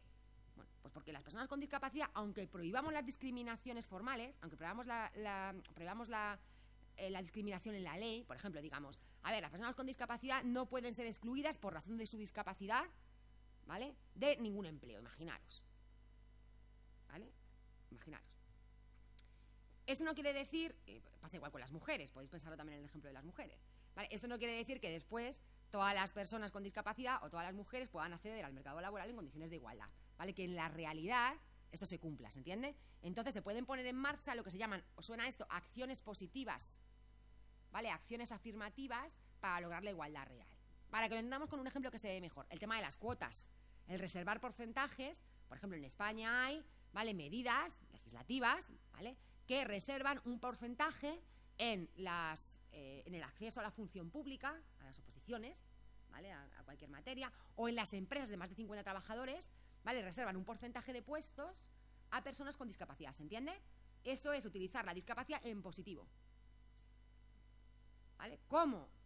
En la realidad, aunque prohibamos la discriminación, las personas con discapacidad no logran una igualdad real en ese ámbito, ¿se entiende? Se establece una medida de acción positiva. La discapacidad se considera en positiva para beneficiar a la persona, ¿se entiende? Obviamente estas medidas solamente tienen sentido mientras se mantenga la desigualdad real, ¿vale? Si en algún momento la desigualdad real acaba, la cuota no tiene sentido, ¿vale? El beneficio no tiene sentido, ¿se entiende? ¿Vale? Entonces, la Convención deja claro que esto no es discriminatorio, ¿vale? Porque esto es importante, porque en algunos países, esto también pasó en España, ¿no?, ya hace algunos años, ¿vale?, se planteó, ¿no?, un recurso ante el Tribunal Constitucional a ver si la reserva de cuotas era o no constitucional. El Tribunal Constitucional dijo que sí lo era, ¿vale? Porque el artículo 14, nosotros tenemos el artículo 9.2 de la Constitución Española, ¿vale? Que habla de la igualdad real, entonces el Constitucional dijo que sí, ¿vale? Pero ahora es que esta pregunta sería contestada por la Convención. Es que esto se puede hacer, esto no es discriminatorio. Mientras existe una igualdad real, mientras existe una desigualdad de hecho, se puede hacer una acción positiva, ¿se entiende? ¿Vale? Es también una cuestión, ¿vale? Importante. Bueno, otro tema relevante. Hemos dicho que el artículo 5 prohíbe la discriminación por motivos de discapacidad. El artículo 2 la define, ¿recordáis? Os dije, una de las definiciones del artículo 2 era esta, ¿no? Y nos dice, la discriminación por motivos de discapacidad, y esto va a ser importante, lo de por motivos, ¿vale? de discapacidad, es cualquier distinción, cualquier exclusión o cualquier restricción por motivos de discapacidad que tenga el propósito, o que sin tener el propósito tenga el efecto, ¿vale? Que tenga el propósito o el efecto de obstaculizar o dejar sin efecto el reconocimiento, goce o ejercicio en igualdad de condiciones de todos los derechos humanos y libertades fundamentales en los ámbitos político, económico, social, cultural, civil o de otro tipo. ¿De acuerdo? Y nos dice, y esto además incluye cuando se deniegan ajustes razonables, ¿vale? Si a alguien se le deniega un ajuste razonable al que tenga derecho, esto es una discriminación. Esto también va a ser, ¿vale? Esto es una cuestión importante. Algunos de los casos que nos van a plantear tienen que ver, ¿no?, con la no realización de esos ajustes, ¿vale? Esto es una discriminación por motivos, de acuerdo, de discapacidad, ¿lo veis? Es decir, las distinciones, las exclusiones, las restricciones que las personas con discapacidad sufren a la hora de ejercer sus derechos, de tenerlos garantizados o de tenerlos reconocidos, ¿vale? En cualquier ámbito, eso ya no es una consecuencia natural de la deficiencia, ¿lo veis? Es una discriminación, ¿vale? El que la persona ciega tuviera que renunciar a la prerrogativa del voto secreto, ¿vale? Esto no es una consecuencia natural de la deficiencia, es una discriminación por motivos de discapacidad, ¿se ve? ¿Vale? Una cosa importante, la Convención utiliza un concepto muy amplio, ¿vale?, de discriminación por motivos de discapacidad, y esto incluye diferentes formas de discriminación. Lo voy a explicar en términos muy sencillos porque no todos conocéis, ¿no? Igual que lo de igualdad formal, material, no todos tenéis por qué conocer, ¿vale?, estos calificativos. No se dice, la Convención prohíbe la discriminación directa, es decir, lo decía el texto, ¿no?, antes de la definición, cuando la discriminación tiene claramente como propósito, ¿vale?, y se ve claramente y se menciona la discapacidad como un factor para tratar peor a la persona. Por ejemplo, se acaba de reformar en España un artículo de la ley del jurado que no dejaba ser jurados a las personas con discapacidad, ¿vale?, que expresamente decía que las personas con discapacidades sensoriales no podían participar como jurados, ¿vale? Esto es una discriminación directa, ¿se entiende? Claramente está la discapacidad ahí mencionada, ¿vale? Y claramente parece que tiene el propósito, ¿no?, de discriminar, ¿se entiende? ¿Vale? Pero a veces la discriminación no es tan clara, es lo que se llama discriminación indirecta, ¿vale? Porque la discapacidad no aparece mencionada en la norma, ¿vale? Pero el efecto de esa norma al final, o de esa práctica, o de esa, porque, ¿vale?, es prohibir discriminar en normas, en prácticas, ¿vale?, ese efecto es discriminar, ¿se entiende? Para que se vea lo de las prácticas, por ejemplo, otro ejemplo de discriminación directa sería, por ejemplo, esto ha pasado, es un caso real, que personas, ¿no?, jóvenes con síndrome de Down, ¿vale?, se ha prohibido su entrada a una discoteca, a un pub. En concreto, esto creo que fue en Lleida, ¿vale?, hace poco tiempo, pero hay muchos casos, unos recientes en Lleida, porque tenían síndrome de Down. Se dijo, no entraban por esa razón. Eso no es una norma, es una práctica, ¿vale? Pero es una discriminación también, ¿vale? Directa, porque directamente es por eso. ¿Se entiende? ¿Vale? Entonces, indirecta es cuando la norma o la práctica parece neutral, porque no se refiere a la discapacidad, pero después que resulta que tiene por efecto, ¿vale?, el discriminar, el excluir, el restringir, ¿vale?, los derechos a las personas con discapacidad. ¿Se entiende esto? ¿Vale? Un ejemplo que se suele poner sobre esto es lo que tiene que ver con cuestiones de accesibilidad, ¿no? Por ejemplo, las personas ciegas no están excluidas de presentarse al examen de oposiciones a las plazas de profesores de bachillerato. Pero si los ejercicios no están diseñados y todo el sistema no está diseñado de un modo accesible, en formatos accesibles para esa persona, pues, ¿vale?, indirectamente se va a ver excluida, ¿vale? ¿Por qué digo que se suele poner? Porque a mí me parece que como ya es una obligación directa de accesibilidad y se sabe, y a lo mejor ahora ya no es tan indirecta, pero bueno, para que veáis, ¿no?, que una cosa es, ¿vale?, directamente mencionar la discapacidad en una norma, ¿vale?, y se ve claramente que tienen la intención, el propósito de discriminar, y otras cosas son normas que no la mencionan, pero que cuando se aplican las terminan excluyéndose. ¿Se ve un poquito la diferencia? Bueno, además la Convención prohíbe la discriminación por motivos de discapacidad y se preocupa especialmente cuando la discapacidad confluye con otros factores de discriminación, ¿no? Por ejemplo, se ocupa de las mujeres con discapacidad, de los niños y niñas con discapacidad, hasta lo que se llama la discriminación múltiple o interseccional. No vamos a entrar aquí en debates conceptuales sobre esto, ¿vale? Sino que tener en cuenta que la Convención tiene, y lo dice en el preámbulo, ¿no? que hay grupos de personas con discapacidad, ¿vale? Mujeres, niños y niñas, pero también, por ejemplo, personas mayores o migrantes, ¿no? Etcétera, que pueden tener más dificultades porque se suman, ¿no? Más factores, ¿no? Que pueden dar lugar a una discriminación. ¿Se entiende esto? Vale, y otra cosa muy importante también es que la Convención, yo os decía antes, por motivos de discapacidad, ¿vale? La Convención no dice se prohíbe discriminar a las personas con discapacidad, dice por motivos de discapacidad. ¿Y esto qué quiere decir? Pues que la Convención estaría también prohibiendo la discriminación a personas que no tienen una discapacidad, ellas mismas no tienen una discapacidad, pero que aún así pueden ser discriminadas por motivos de discapacidad. ¿Se os ocurre a alguien algún ejemplo, ¿vale? Algún caso, algún ejemplo que pueda ser de una persona que es discriminada por motivos de discapacidad, aunque no tiene realmente una discapacidad? ¿Se os ocurriría algún ejemplo? Espera un momento, te van a dar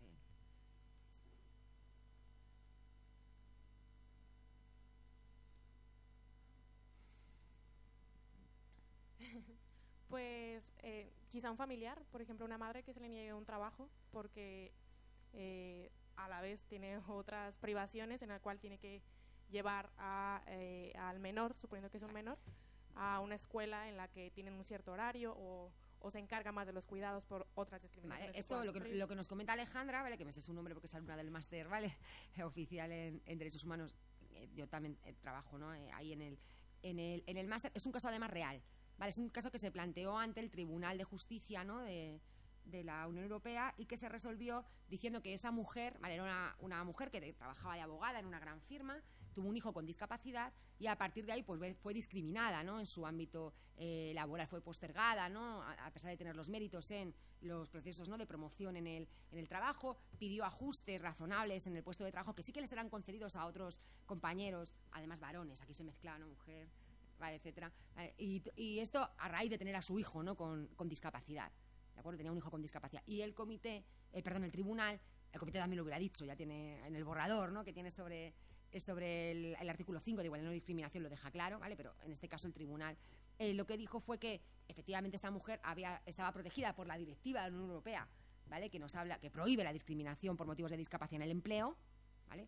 Y estaba protegida porque había sido discriminada por motivos de, ¿vale? Discapacidad. Ella no tiene discapacidad, pero es la discapacidad lo que hace que la discriminen. En este caso la discapacidad, ¿vale? De su hijo, ¿no? O por ejemplo, ¿no? En el caso de las personas con VIH, que yo lo considero una discapacidad por los prejuicios que hay en torno al VIH, las barreras actitudinales. A estas personas yo creo que tengan o no desarrollados, ¿no? Ciertas afectaciones físicas de otro tipo, tienen discapacidad porque por los prejuicios son, ¿vale? Excluidas de muchos ámbitos. Pues por ejemplo, ¿no? Hubo una persona que fue despedida de su trabajo, ¿no? Como manipulador de alimentos porque en su tiempo libre colabora en una asociación de personas con VIH, ¿vale? Por ejemplo, ¿vale? Pero también eso tiene que ver con personas que parece que tienen una discapacidad aunque no la tienen, ¿vale? Hay personas que por sus rasgos físicos, ¿vale? Por lo que sea, son percibidas como personas con discapacidad, ¿vale? Sin embargo no la tienen y no son discriminadas por esa razón, ¿vale? O personas, tiene que ver con cuestiones que ya nos llevarían también a otros temas, ¿no? Muy interesantes desde el punto de vista de los derechos, ¿no? Personas que pueden desarrollar una discapacidad en el futuro. Tener en cuenta todo esto ahora de los estudios de genética, ¿no? Etcétera, ¿vale? Que esto puede hacer, ¿no? Como por ejemplo una empresa tiene acceso, ¿no? A esos datos y sabe que tú en el futuro, ¿vale? Puedes tener una discapacidad, ¿vale? Por cuestiones de este tipo, pues te puede discriminar también, ¿se entiende? Lo importante es que protege, ¿no? También las discriminaciones que no son a personas con discapacidad, pero por motivos, ¿no? de discapacidad. Y esto puede ser importante, ¿vale? Y otra cosa que quería aclarar, que pues os decía antes, bueno, lo de la discriminación, voy a aclararlo luego. A ver, una discriminación es una diferencia de trato arbitraria o injusta, es decir, que no está justificada, ¿vale? Que esté prohibido discriminar no quiere decir que todos tengamos que ser siempre tratados exactamente igual, ¿vale? Es decir, que las personas con discapacidad a veces van a poder van a recibir un trato diferente, ¿vale? Pero a veces, y eso va a suponer a veces excluirles de algún ámbito. Ahora voy a poner un ejemplo, ¿vale? Y esto puede ser, ¿vale? Puede estar justificado, pero siempre que esto responda a un fin legítimo. Esto igual en Constitucional lo habéis estudiado, del principio de proporcionalidad, ¿vale? O el principio de ponderación al aplicar los derechos, ¿vale? Al limitar los derechos, ¿vale? Que esa restricción tiene que tener un fin legítimo, tiene que ser razonable y tiene que ser proporcionada. Es decir, no puede haber otra medida que no sea restrictiva que también pueda conseguir ese fin. O sea, por ejemplo, os voy a poner un ejemplo. Para ser piloto de aviación, ¿vale? Para ser piloto de aviación hace falta, ¿no?, sacar un determinado porcentaje en un test de agudeza visual. Podréis decir, bueno, pero esto tiene como propósito, o al menos como efecto, el dejar fuera a las personas ciegas. Ya, pero en este caso es una diferencia de trato. Se ve que tiene una justificación, un fin legítimo, ¿no?, una protección, ¿no?, de los pasajeros, de la aviación, es la seguridad, ¿se entiende? ¿Vale? Que es razonable porque parece que no hay otra medida que restringir y que es proporcionada, ¿se entiende? Claro, a no ser que el día de mañana nos salga una ayuda técnica, igual que ahora las personas, ¿no?, que con movilidad reducida pueden conducir un coche, por cómo están diseñados ahora los coches. Imaginaos que el día de mañana, ¿vale?, una persona ciega, por una ayuda técnica, ¿vale?, por cómo se diseña un avión, puede pilotar. Entonces sí que sería discriminar el dejarlo fuera, ¿se entiende? ¿Vale? Entonces tenemos que tener un poquito esto en cuenta. Bueno, en todo caso, ya os digo, si alguien tiene casos que directamente tienen que ver con, ¿vale?, estos problemas conceptuales, etcétera, pues habrá, ¿no?, un poquito más de explicación, ¿vale?, de estos temas, pero que todos tengamos lo básico en la cabeza. Hasta aquí se entiende también, porque estamos viendo cosas bastante complicadas y que no siempre las habéis visto antes, ¿sí? ¿Sí? Vale. Bueno, la estrategia de la convención, que ya os he hablado un poquito antes cuando hablaba de los derechos, me he metido un poquito con esto. Bueno, esto también se discutió mucho cuando se empezó a hacer la convención. Se dijo, ¿qué necesitamos? ¿Una convención que establezca derechos especiales para las personas con discapacidad? ¿Las personas con discapacidad tienen derechos especiales? ¿Derechos que son solo de las personas con discapacidad por razón de su discapacidad? ¿Qué necesitamos? ¿Una convención que hable solamente de igualdad y no discriminación, así con carácter más genérico? ¿O necesitamos otra cosa, ¿no? Y al final lo que se pensó que se necesitaba era un híbrido, ¿no?, entre las dos cosas, ¿no? Se pensó que los derechos de las personas con discapacidad son los mismos que los de las demás personas. Las personas con discapacidad no es que tengan derechos especiales, tienen los derechos que tienen todos, ¿vale?, y todas las demás, ¿vale?, todas las demás personas, ¿de acuerdo? Lo que sucede es que esos derechos tienen que ser, si queréis, rediseñados, ¿vale?, tienen que ser adaptados al contexto de la discapacidad. Entonces, lo que hace la Convención es entrar en la regulación de diferentes derechos, por eso es tan larga, es más larga que otras, ¿vale? Otras convenciones por ejemplo, el tema de los derechos de la mujer, ¿no?, igual de no discriminación de la mujer, no es tan larga, porque no se entra tanto a regular cada derecho, ¿vale? La Convención de Discapacidad sí, se entra a regular cada derecho, que ya están esos derechos ya están en otros tratados, ¿vale? Con carácter general hay alguna excepción, ¿no?, luego vemos un poquito, pero con carácter general no son derechos nuevos, son derechos que, aunque a veces el nombre es más novedoso, tal, pero son derechos que ya estaban en constituciones nacionales, en nuestra Constitución española, en otras declaraciones de derechos, ya estaban ahí, ¿vale? Lo que hace la Convención es hacer interactuar el principio de igualdad y no discriminación con cada derecho. Es decir, ¿qué se pregunta la Convención? Vale, muy bien, voy a regular el derecho a la libertad y la seguridad de las personas con discapacidad, o el derecho de acceso a la justicia, o el derecho a la educación, ¿vale? Y se pregunta, a ver, ¿qué necesito para que este derecho lo puedan tener reconocido, lo puedan ejercer y esté garantizado en condiciones de igualdad a las personas con discapacidad? ¿Lo veis? Lo que hace la Convención es especificar cada derecho, ¿vale? Preguntarse, ¿vale? ¿Y qué hace falta? ¿Vale? Para que esto se pueda cumplir, ¿vale? En el caso de las personas con discapacidad, el derecho al voto. Todas las personas con discapacidad tienen derecho, ¿vale?, a participar, ¿no?, en las elecciones, a votar en igualdad de condiciones con los demás. ¿Y qué hace falta? Pues información electoral accesible, procesos electorales accesibles, sistemas de votación, ¿se entiende? Entonces la Convención lo especifica, ¿vale? El derecho es el mismo. El derecho es el mismo. El que tienen todos los demás, los derechos de todas las demás personas, los derechos generales, si queréis, ¿vale?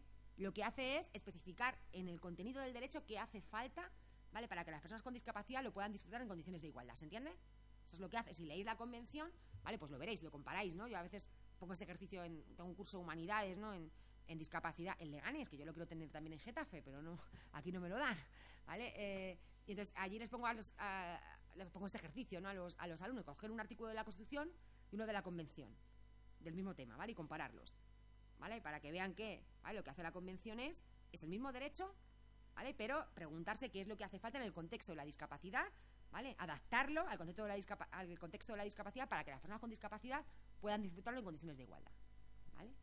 Yo a veces lo explico también diciendo hacer accesibles los derechos, ¿vale?, para estas personas, ¿vale? Y también la Convención a veces dice, a ver, ¿dónde se ha violado este derecho especialmente? ¿O qué suponen violaciones habituales de este derecho? Y las prohíbe expresamente, ¿no? Por ejemplo, lo que se decían desde el artículo 14 de la Convención, ¿vale?, que habla del derecho a la libertad y a la seguridad de las personas con discapacidad. ¿Esto qué supone? que las personas con discapacidad no pueden ser privadas arbitrariamente de su libertad. Esto también lo dice la Constitución, en el artículo 16. Como ya me sé mejor la Convención que la Constitución, me lío con los artículos de la Constitución Española, ya me parece que creo que es el 17, ¿no?, de la Constitución Española, el que habla de la privación de libertad, ¿sí? Bueno, da igual el número. Lo que quiero decir es que es el mismo derecho, las personas con discapacidad no pueden ser privadas arbitrariamente de su libertad, ¿vale? Y la Convención lo repite, ¿vale? La Constitución habla en genérico, ninguna persona podrá ser privada arbitrariamente de su libertad, sin un debido proceso, sino nada más que por las razones que están en la ley, ¿me seguís, no? La Convención repite esto, ninguna persona con discapacidad podrá ser en igualdad de condiciones con las demás, lo repite que es en igualdad de condiciones, y luego dice, y la discapacidad nunca podrá ser un motivo para privar a una persona de su libertad. ¿Y por qué nos dice esto? Porque, como señalaba antes, una práctica habitual en muchos países es lo que se llama el internamiento involuntario forzoso. En nuestra legislación, esto está en la Ley de Enjuiciamiento Civil, en el artículo 763, el internamiento no voluntario. Las personas con trastorno psíquico, ¿vale?, pueden ser internadas, sí, claro, hay un juez, hay alguna garantía, estamos en un Estado de Derecho, ¿vale? Pero esas personas, y solo esas personas, pueden por vía civil ser internadas, ¿se entiende?, por motivos de discapacidad, por su trastorno psíquico. Y esto pasa en casi todos los países. Entonces la Convención lo pone ahí. Dice, ojo, que esto no se puede hacer, ¿vale? Entonces la Convención se pregunta, ¿qué es lo que se necesita para que las personas con discapacidad puedan disfrutar de este derecho en condiciones de igualdad? Especifica el contenido.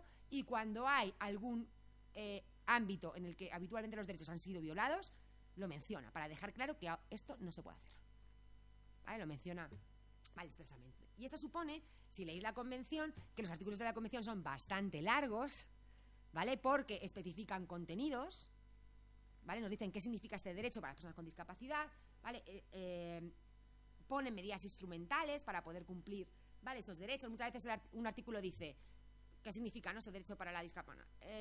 Las personas con discapacidad tienen derecho, ¿no?, a participar en el derecho al voto, ¿no?, en igualdad de condiciones con las demás, y para esto hace falta, y todo un listado, O, A, B, C, D, ¿vale?, un listado muy largo de cosas que se necesitan, ¿vale?, de medidas que hay que adoptar, ¿vale?, para lograr esto, ¿se entiende?, ¿vale? O el derecho al empleo, por ejemplo, las personas con discapacidad tienen derecho, ¿vale?, a un trabajo en un entorno que sean inclusivos, accesibles, y para esto hace falta que A, B, C, ¿vale?, todo un listado de medidas, ¿vale?, que tienen que adoptar los estados, ¿vale?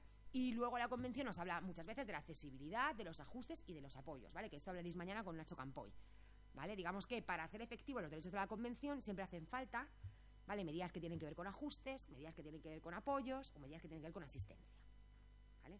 En muchos casos, en muchas situaciones de discapacidad, esto va a hacer, ¿vale?, va a hacer falta, ¿de acuerdo? Bien, la accesibilidad, aquí me voy a detener muy poquito porque, como os digo, es uno de los contenidos en los que el profesor Campoy mañana, ¿vale?, la primera de las sesiones de formación de mañana se va a detener, ¿vale? Pero sí que quiero decir también algo porque es algo transversal, ¿no?, que afecta a todos los derechos. Bueno, hemos visto antes que la accesibilidad está en el artículo 3, ¿vale?, entre los principios, igual que la igualdad y la no discriminación, ¿vale?, pero está también en el artículo 9, ¿vale? Es verdad que el artículo 9 no dice exactamente derecho a la accesibilidad, pero a nosotros nos gusta intentar justificar que es un derecho, ¿vale?, que aunque la Convención no lo llama exactamente derecho, ¿vale?, podemos hablar de un derecho, ¿no?, a la accesibilidad. ¿Esto con qué tiene que ver? Bueno, eso tiene que ver con que lo hemos visto, ¿no? Desde el modelo social, la discapacidad es sobre todo una cuestión de barreras. Hacer lo que exige, ¿no?, la igualdad en derechos de las personas con discapacidad, lo que exigen es que se eliminen los obstáculos, ¿no?, de todo tipo que les impiden participar en igualdad de condiciones en la vida social, ¿vale? Y por eso los mecanismos que se orientan a la eliminación de estas barreras son especialmente importantes en la Convención, ¿vale? Y es aquí donde aparece la accesibilidad, ¿vale?, universal, ¿vale?, la accesibilidad universal. La accesibilidad universal es una condición imprescindible, ¿vale? La accesibilidad es algo vital, no crucial, para que las personas con discapacidad puedan participar en la sociedad, en todos los ámbitos de la vida social, y puedan ejercer sus derechos, ¿vale? Sin accesibilidad no tenemos, ¿no? Las personas con discapacidad no pueden, ¿no?, ejercer sus derechos. Aunque la accesibilidad en realidad, no quería meter, al final me termino metiendo más de lo que quería, ¿no? Aunque al final la accesibilidad es una cuestión que beneficia a todos, no solamente, ¿no?, a las personas con discapacidad. Como es una cuestión tan importante, hay un comentario general del comité, el número 2, ¿vale?, que se refiere a la accesibilidad, ¿vale?, que se refiere a esta cuestión. Bueno, ¿qué es lo que dice el artículo 9? Muy brevemente, porque como digo, el profesor Campoy mañana se va a detener un poco más en esto. Nos dice, a fin de que las personas con discapacidad puedan vivir en forma independiente y participar plenamente en todos los aspectos de la vida, los Estados parte adoptarán medidas pertinentes para asegurar el acceso de las personas con discapacidad en igualdad de condiciones con las demás. Veis siempre la igualdad, ¿vale?, siempre aparece como coletilla, ¿no?, en todos los artículos, en igualdad de condiciones con las demás, al entorno físico, al transporte, a la información y a las comunicaciones, incluidos los sistemas y las tecnologías de la información y las comunicaciones, y a otros servicios e instalaciones abiertos al público o de uso público, tanto en zonas urbanas como rurales. ¿Vale? La accesibilidad es que todas las personas puedan participar, acceder, ¿vale?, a todos esos ámbitos, ¿vale?, servicios, ¿no?, entornos, etcétera, en igualdad de condiciones. Y luego el artículo 9 es de los más largos, porque luego dice, esto implica que, pum, ¿vale?, un listado enorme de medidas en diferentes ámbitos, ¿vale?, para lograr la accesibilidad, ¿vale? Pero como ya os decía antes, incluso podemos decir que lo que pretende la Convención es hacer accesibles todos los derechos, ¿vale?, que todas las personas puedan acceder al ejercicio, disfrute, ¿vale?, de todos los derechos, ¿vale?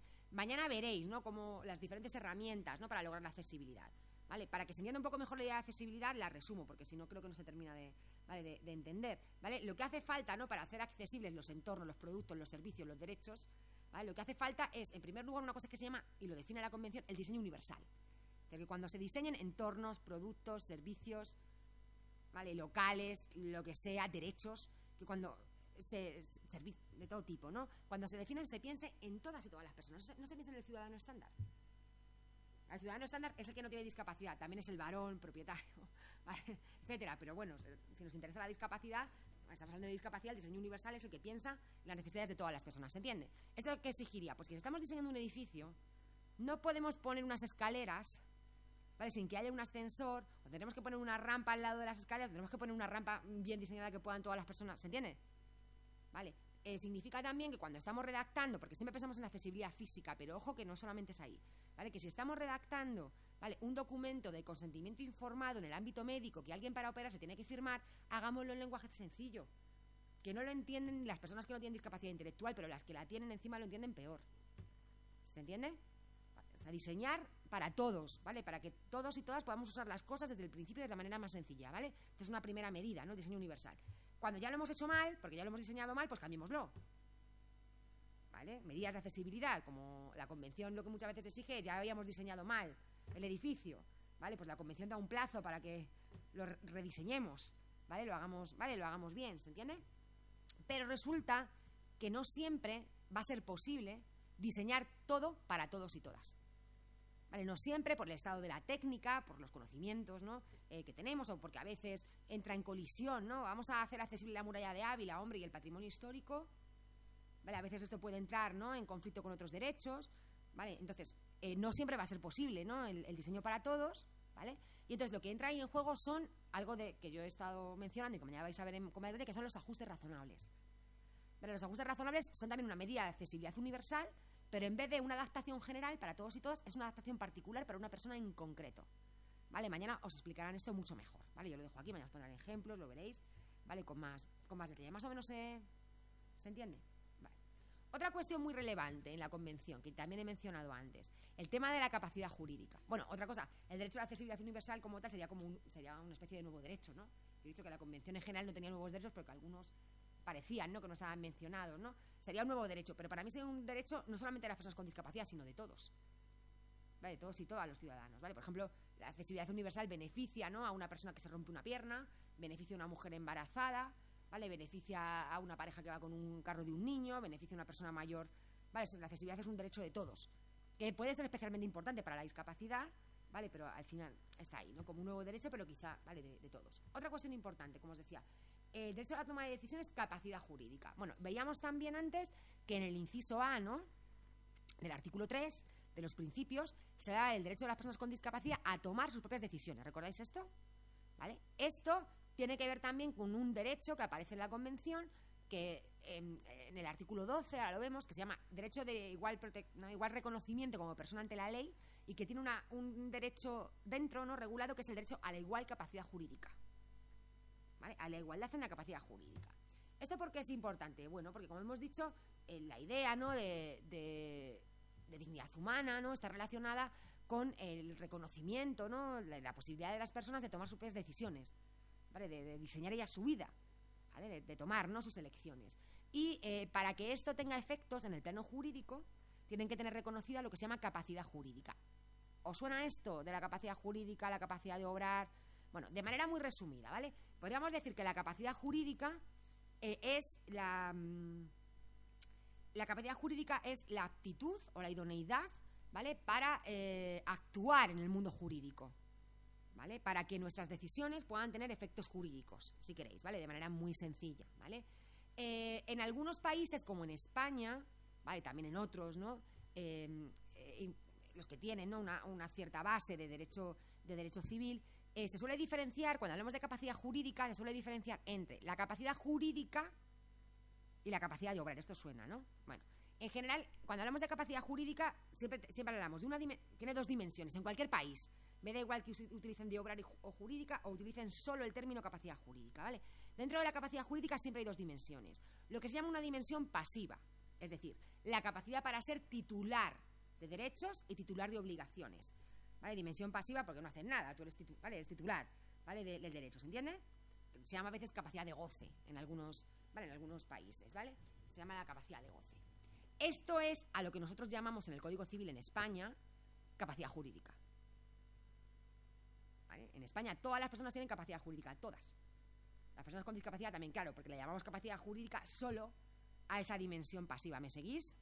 ¿Vale? La capacidad jurídica tiene también, os señalo ahí, una dimensión activa. La capacidad para poder ejercer, capacidad de ejercicio se llama en algunos países, ¿no? La capacidad de ejercer esos derechos, ¿vale?, y esas obligaciones, ¿se entiende? ¿A eso cómo le llamamos en España?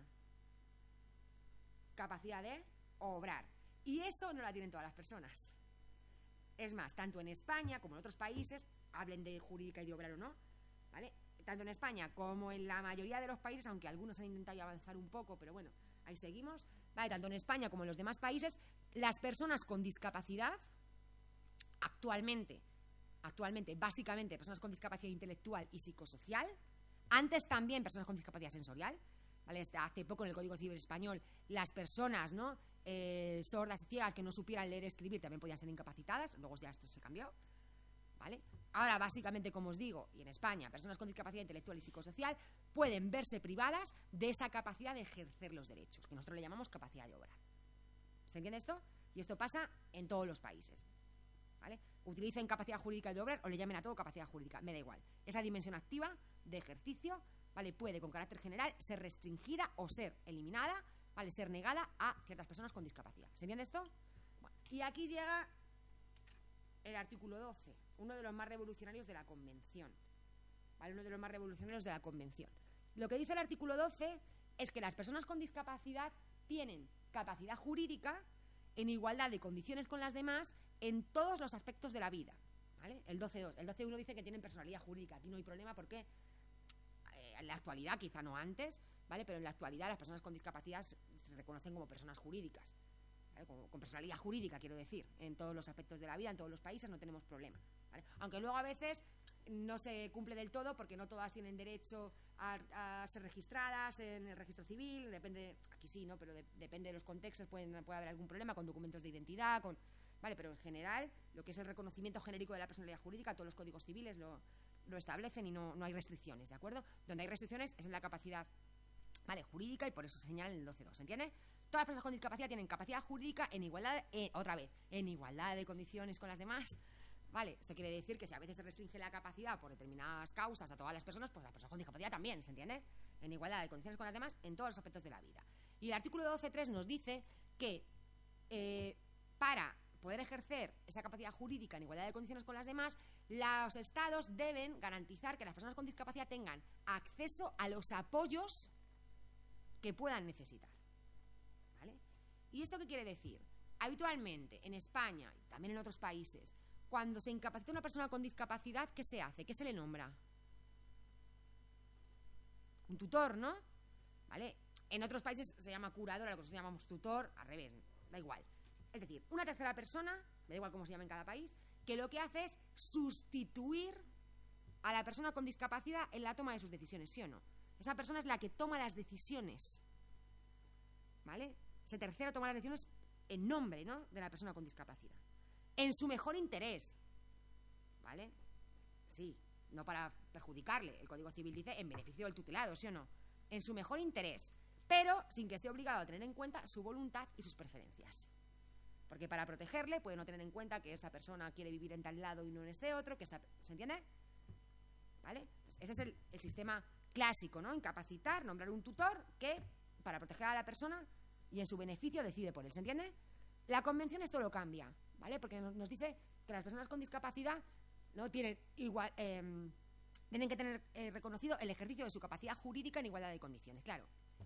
Y me diga, capacidad jurídica, ya, pero cuando la convención dice capacidad jurídica, se refiere a las dos, jurídica y de obrar, y lo ha dicho el comité. Yo señalo ahí que hay un comentario general, el primero, porque fue el artículo más polémico, ¿vale? El primer comentario general del comité se refirió a esto, y dejó súper claro que cuando la convención habla en el artículo 12 de capacidad jurídica, se refiere a las dos, a la capacidad de ser titular de derechos y a la capacidad, ¿vale?, para ejercer los derechos. Es decir, que tenemos que reformar el Código Civil en España y en casi todos los países, y se está trabajando en ello. A lo mejor nos llega, ¿vale?, algo para poder en algún momento hacer alguna observación cuando se publique, ¿no?, los primeros borradores de la reforma, que, bueno, igual no es el mejor, pero bueno, hay que ir dando pasos, ¿no?, en alguna medida, ¿vale? Y lo que se pide es que se pueda, ¿vale?, nombrar a una persona de apoyo. Lo que dice la convención es: todas las personas con discapacidad tienen capacidad jurídica en igualdad de condiciones, ¿vale? ¿Y esto qué significa? Que los dejamos ahí, muchas veces, ¿no?, sin ninguna, desamparados, ¿no?, para tomar sus decisiones. No, lo que hay que hacer es apoyarles en la toma de decisiones. Tendrá que haber un tercero a veces.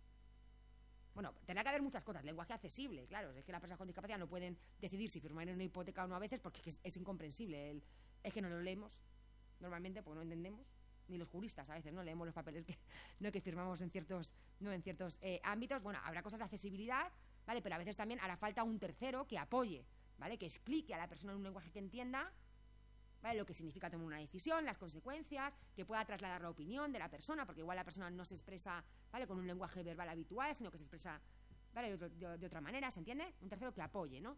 Y siempre teniendo en cuenta la voluntad y las preferencias, ¿no?, de la persona. Había una mano por aquí levantada, Irene, ¿le puedes pasar el micro? Por aquí. No vamos muy todo mal de tiempo, venga. No, es solo que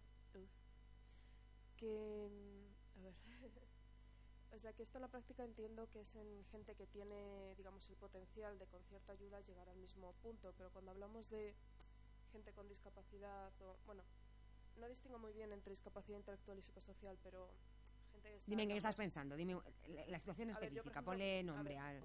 A ver, yo pienso en mi hermano es... No, bueno, no te decía lo personal, sino el tipo de discapacidad que pero tiene. Es la idea, digo que... Vale, sí.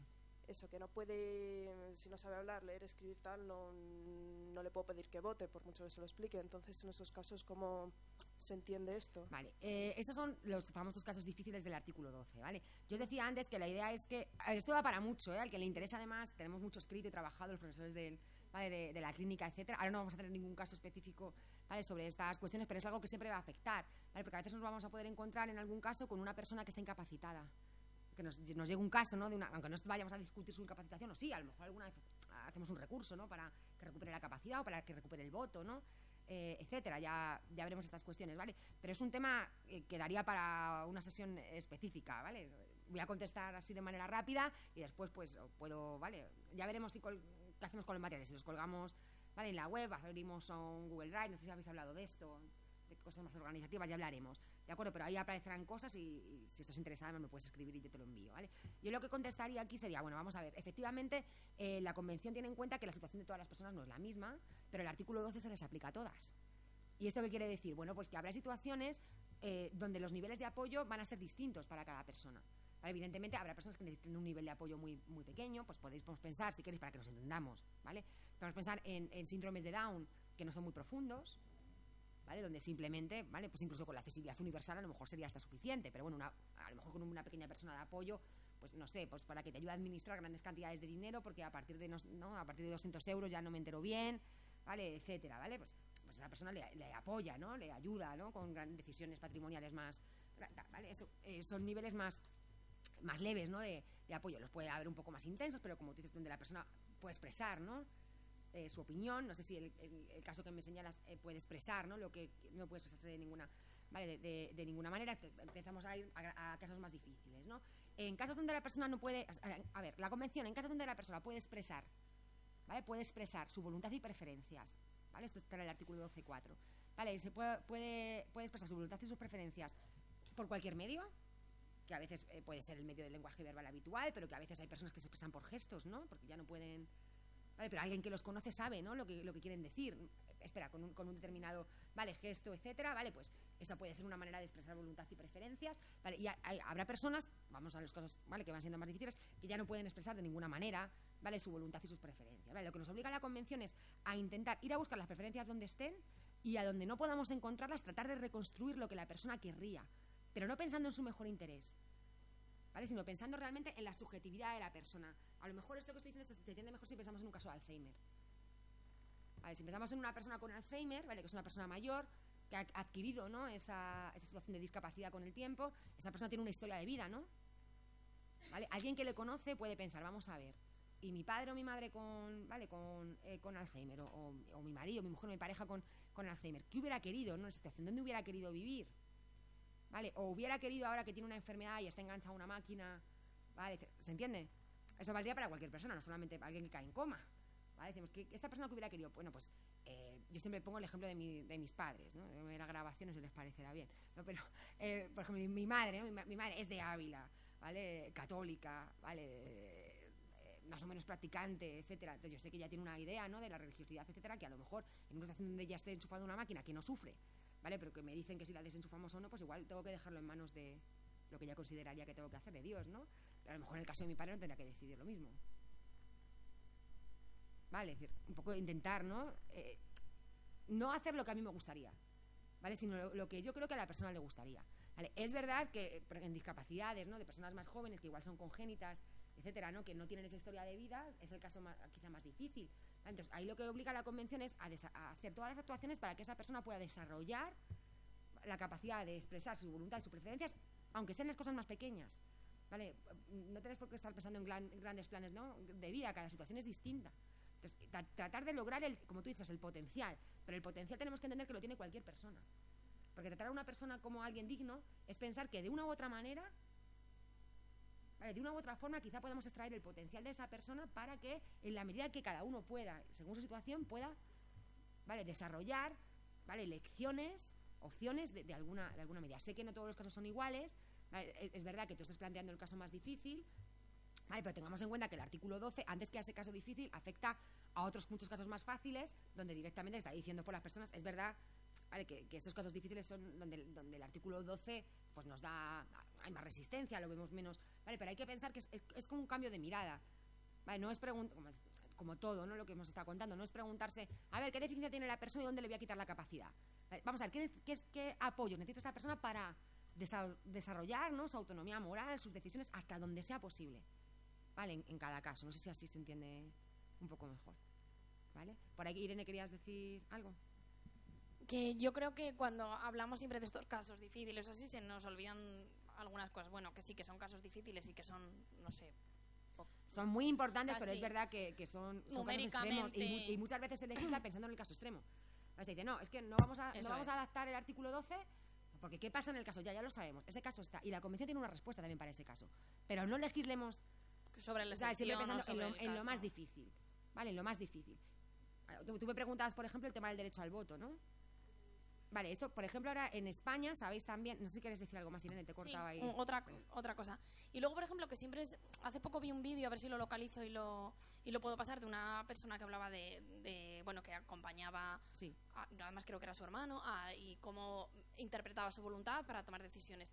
Y creo que decía algo así como que también tenemos que tener claro que el hermano de esta chica del vídeo no iba a tomar decisiones como comprarse una casa.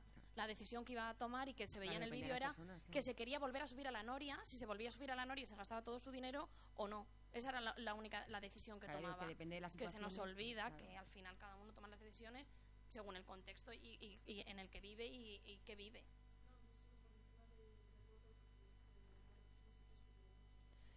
Vale, entonces como habéis preguntado en concreto, os cuento también, en España hay un artículo, como veis que en España hay muchos incumplimientos, ¿no? de la Convención, por eso hacemos la clínica, ¿vale? Si no, no haríamos la clínica, lo iba a decir al final. Bueno, en España hay un artículo de la ley, ¿cómo se llama específicamente la ley? La ley del Ley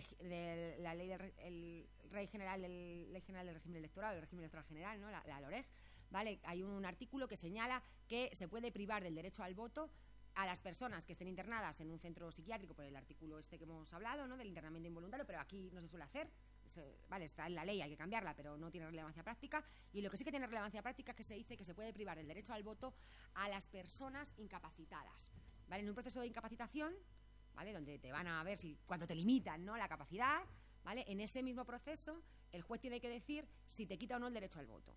¿Vale? ¿Qué es lo que venía pasando habitualmente en España? En España lo que venía pasando habitualmente es que casi todas las personas, y daba igual el grado, daba igual la situación, ¿vale? Casi todas las personas que pasaban por un proceso de incapacitación acababan con una sentencia de incapacitación total. ¿Por qué? Porque hay que proteger. Cuanto más protejamos, mejor. Oye, pues mejor un tutor que decida, pues no, hombre, no le vamos a dejar, ¿vale? Esa era la visión asistencialista, recordar el modelo, ¿vale? La persona no puede tomar decisiones porque tiene una deficiencia, modelo médico, vamos a proteger, ¿vale? Desde ahí, ya os he dicho que no hay datos oficiales, que también es grave, pero los datos que da la Fiscalía, que interviene en esos procesos, ¿vale? Un fiscal que trabaja mucho en estos temas, que nos pasaba hace algunos años, eran que tenían datos de que el 90% de las sentencias eran de incapacitación. Y un dato reciente de las asociaciones tutelares nos sigue hablando de, cuando ya estaba la convención en marcha, de unos cambios mínimos. Vale, es verdad que cada vez ahora el Tribunal Supremo está haciendo sentencias de incapacitación a medida, diciendo en qué ámbitos, vale, pero esto es muy reciente, vale, y en general casi todas las personas son incapacitadas totalmente en estos procesos. Y de paso se llevan la privación del derecho al voto. Y se la llevan sin justificación ninguna. Es decir, la sentencia dice, esta persona la vamos a incapacitar totalmente, le vamos a poner un tutor. Y además, como está incapacitada total, le vamos a quitar el derecho al voto. Y dices, ¿cómo? O sea, para restringir un derecho a alguien, o sea, acordad lo que he dicho que hay que hacer, ¿no? Fin legítimo, vale, proporcionalidad, vale, etcétera. Entonces, esto es cómo ha funcionado hasta ahora. ¿Qué es lo que se está proponiendo, ¿no?, sobre esto? Lo que se está proponiendo es que se elimine el artículo de la LOREG. No se está proponiendo, desde el movimiento asociativo, lo que pasará ya, y yo también defiendo esto, lo que pasará ya veremos, ¿no? Porque algunos dicen, no, que se ponga en situaciones excepcionales, ya, pero es que ya era excepcional según la ley, es que esto no funciona. Ya era excepcional según la ley que tenemos y no estaba funcionando así, ¿vale? Pero bueno, pues diseñemos mejor la línea roja, el que no tiene discernimiento de ningún tipo para... Bueno, a mí me parece que eso no hace falta. ¿Por qué? Porque habrá personas que por su propia situación material no van a poder tomar una decisión por sí mismas y esas personas no pueden votar. Otra cosa es que nos podamos plantear, que esto hay filósofos, ¿no?, que se lo plantean, como Martha Nussbaum, si tendrían que votar por ellos sus tutores, para hacer valer su opinión. Pero eso es otro tema, ¿vale? Mientras no exista el derecho a votar por representación, ¿vale? Habrá personas con discapacidad que materialmente, porque, ¿vale?, están en una situación real que no les permite, ¿vale?, expresar una preferencia, no podrán votar. Y el resto podrá votar en igualdad de condiciones con las demás, es decir, de manera racional o al que le parezca más guapo, tirando una moneda al aire, ¿vale?, o el que más le guste la tertulia de la sexta del sábado de turno, ¿se entiende? Influenciados por los demás igual que lo estamos todos, porque queremos votar lo contrario que nuestro padre, o lo mismo, o lo que sea. Es decir, que siempre se habla, no, es que son influenciables, es que no tienen capacidad racional ya, y el voto racional de los demás, ¿dónde está? O sea, que se les hacen test, ¿no?, para ver, vale, a una persona con síndrome de Down, ahora que se empieza a ver específicamente, a evaluar, antes se le quitaba y punto. Ahora se le hace un test, ¿no?, se le pregunta para qué sirve el Senado, joder. Que le pregunten eso a cualquier persona que no se entiende. Entonces, bueno, un poco esa sería, o sea, por ejemplo, yo en el derecho al voto lo que diría es, evidentemente, es que en España además como votar no es un deber. Hay estados donde sí, que este es un derecho y un deber y tendría problemas, ¿no?, si se reconociese en igualdad de condiciones, pero en España es un derecho. Entonces, lo que tiene que tener todas las personas es la posibilidad de ejercerlo, ¿vale? Habrá personas con discapacidad, igual que otras personas, que un determinado derecho estarán en una situación material que no lo podrán ejercer. Pero ¿por qué para eso vamos a tener que hacer un precepto específico que le quite un derecho a alguien que en realidad no lo puede ejercer? Y el resto que lo pueden ejercer, pues lo podrán ejercer. ¿Por qué motivos? Por los que les dé la gana, como creo que en igualdad de condiciones, ¿no?, con los demás. También hemos trabajado específicamente, ¿no?, sobre esto, y lo podemos... Vale, esto es lo más polémico, ¿vale? Estamos ahí, os decía, la discapacidad intelectual, psicosocial, los casos de autismo, Asperger, ¿vale? O casos de síndrome de Down, de discapacidad intelectual, o de esquizofrenia, o de... Vale, todas estas cuestiones son las más difíciles de ver, ¿vale? Porque también son las más difíciles de dar una solución. Aparte porque hay prejuicios y estereotipos, incluso cuando no los tenemos son las más difíciles para hacer el modelo funcional, pero funciona igual. Vale, bueno, lo podemos discutir, ¿vale? Tú y yo te puedo pasar, ¿vale?, alguna cuestión para terminar de verlo, pero un poco sería la idea, ¿vale? Un poquito rápido que me voy a tardar un poquito más, pero poco, a menos 10 como mucho he terminado. Se supone que termina a menos cuarto, ¿vale? Que no os quiero entretener más de la cuenta. Bueno, otra cuestión importante, autonomía y vida independiente, ¿vale? Las personas con discapacidad tienen que tener, hemos dicho, derecho a tomar sus decisiones en la medida de lo posible, en función de cada situación, con los apoyos que sean, ¿vale? Pero además tienen derecho a materializar las decisiones. Esto es una cuestión importante, ¿no? Es decir, hay personas con discapacidad que no tienen problema a la hora de tomar una decisión, ¿vale? Lo que tienen problemas es a la hora de materializar, ¿no? La decisión de llevarla a cabo, ¿vale? Son cuestiones distintas. Y aquí funciona igual, ¿no? Que hemos dicho antes. Las personas con discapacidad tienen que poder realizar sus planes de vida en igualdad de condiciones con las demás, ¿vale? Sin que la discapacidad pueda ser una razón para no tener en cuenta un plan de vida. ¿Vale? Es que no, es que una persona con discapacidad física quiere salir de marcha todos los sábados. Vale, bueno, pero es que este plan de vida, pues es que tiene discapacidad, no podrá hacerlo. ¿Para qué le vamos a dar un asistente personal para el ocio? Vale, por ejemplo. ¿Vale? Y como consecuencia de esto, si la persona con discapacidad no puede ver, ¿vale?, restringida sus planes de vida por motivos de discapacidad, para poder desarrollarlos, a veces va a necesitar dimensión positiva, como decíamos antes, ayudas, apoyos, ¿vale?, asistencia, etcétera, ¿vale?, para poder llevar a cabo el plan de vida, ¿se entiende? O sea, la idea no es, y si vale también para el artículo 12, ¿vale? La idea no es pensar, bueno, las personas con discapacidad, como tienen problemas para desarrollar su autonomía, sus decisiones, o bien porque tienen dificultad para tomar una decisión, o bien para, ¿vale?, para materializarla, lo que hay que hacer es quitarles el derecho a tomarlas o desatender esas elecciones. Bueno, pues no vas a poder. Vale, ¿qué vamos a hacer? Esa no es la solución. La solución es adoptar medidas positivas, ¿vale?, para erradicar barreras, ¿vale?, y apoyar, ¿vale?, para que esas personas puedan, ¿vale?, desarrollar esos planes de vida. Eso tiene que ver, hemos visto el artículo 12, pero tiene que ver también con el artículo 19. Es uno de estos nuevos derechos, ¿vale?, que de los poquitos, ¿no?, nuevos que aparecen en la Convención. Es el derecho a la vida independiente y a ser incluido en la comunidad. Artículo 19, ¿vale? Ahí tenéis el texto, ¿vale?, del artículo 19. Reconoce el derecho de las personas con discapacidad a vivir en la comunidad, con opciones iguales a las demás, para lo cual se requiere, ¿veis? Aquí lo que se requiere, ¿no?, para este derecho. Las personas con discapacidad tienen que tener la oportunidad de elegir su lugar de residencia y cómo y con quién vivir, sin verse sometidas a tener que vivir de acuerdo con un sistema de vida específico, ¿vale? Dice ese inciso más o menos, ¿vale? Las personas con discapacidad, inciso B, tienen que tener acceso a una variedad de servicios de asistencia domiciliaria, residencial y a otros servicios de apoyo en la comunidad. Apoyo en la comunidad, ¿vale? Ahora vemos un poquito esto. Incluida la asistencia personal, ¿vale? Que puedan, la figura del asistente personal, ¿vale? Mañana se hablará también un poquito de estos temas, ¿vale? Para facilitar su existencia y su inclusión en la comunidad y evitar su aislamiento o separación de esta, ¿vale? Inciso C, las instalaciones y los servicios comunitarios para la población general tienen que estar en disposición en igualdad de condiciones para las personas con discapacidad y tienen que tener en cuenta sus necesidades. ¿Esto qué significa? Significa algunas cosas muy importantes, ¿vale? Significa que las personas con discapacidad deben dejar de ser encerradas en contra de su voluntad en muchas ocasiones en instituciones especiales, que además suelen estar incluso fuera del núcleo de las ciudades, ¿vale?, de los núcleos urbanos, ¿vale?, etcétera, ser aisladas, ¿no?, en esos parámetros, ¿vale? Es lo que se llama el movimiento de la, nunca me sale decirlo bien, desinstitucionalización, ¿vale? Claro, no se trata de sacar a las personas de las instituciones y ya está, es de darles apoyos en la comunidad. Pero lo que se trata es que las personas, por ejemplo, que una persona con discapacidad pues pueda vivir, por ejemplo, ¿no?, en un piso tutelado, ¿vale?, donde personas de una asociación de este tipo de discapacidad que están formadas pues le prestan un apoyo, por ejemplo, ¿vale? Esa sería la idea. O pueda vivir con su familia si quiere, con los apoyos que puedan ser necesarios, ¿vale?, en ese contexto, ¿vale? Tiene que ver con la no segregación.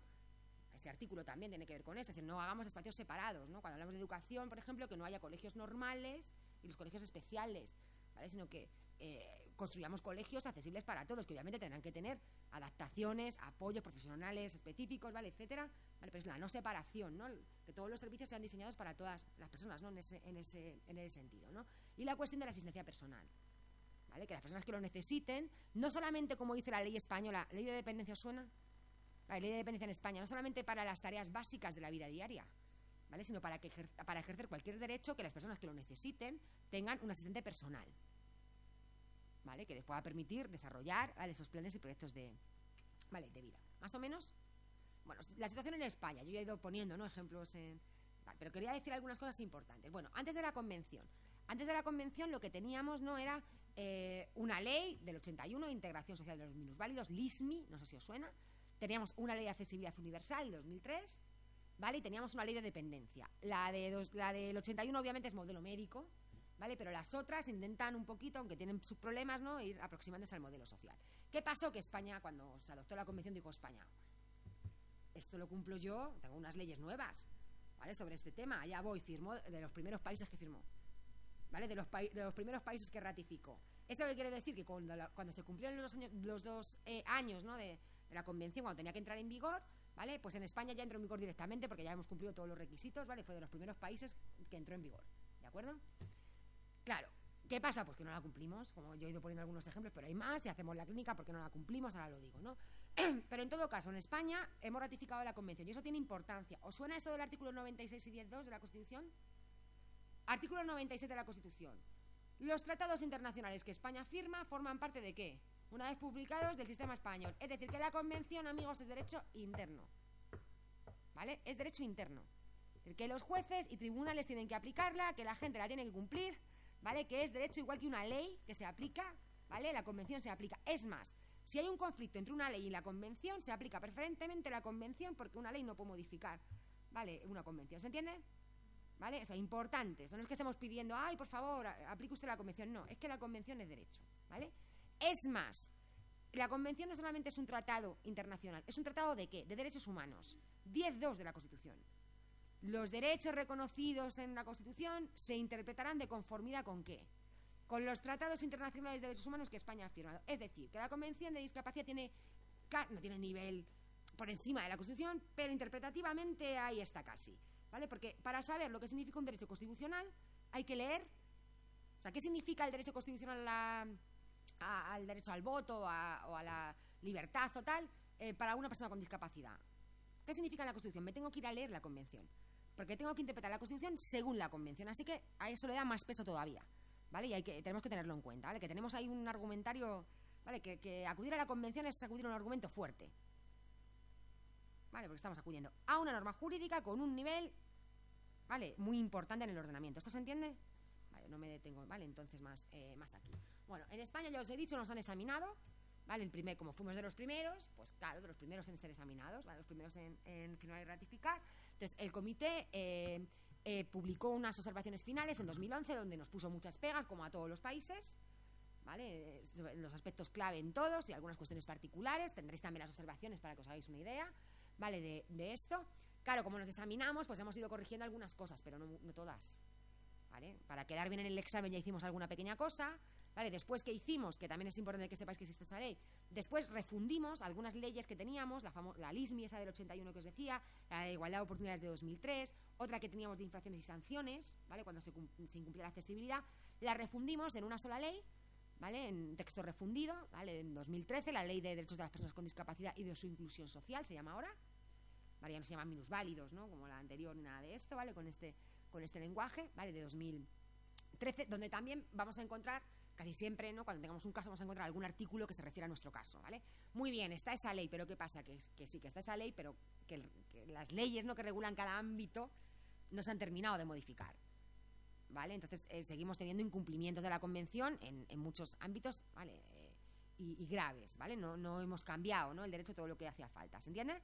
Ahora nos van a examinar en unos meses otra vez, entonces también es un buen momento, ¿vale? Para hacer un poco de incidencia, ¿vale? Para lograr algunos cambios, ¿vale? Porque luego el proceso dura un poquito y ¿vale? Entonces puede tener ahí, ¿vale? Ahí sentido. Y ya termino. Bueno, la convención en la clínica, lo he ido diciendo, ¿vale? Pero lo quería resaltar. Lo que nos va a llegar a la clínica son casos de incumplimiento de la convención, básicamente.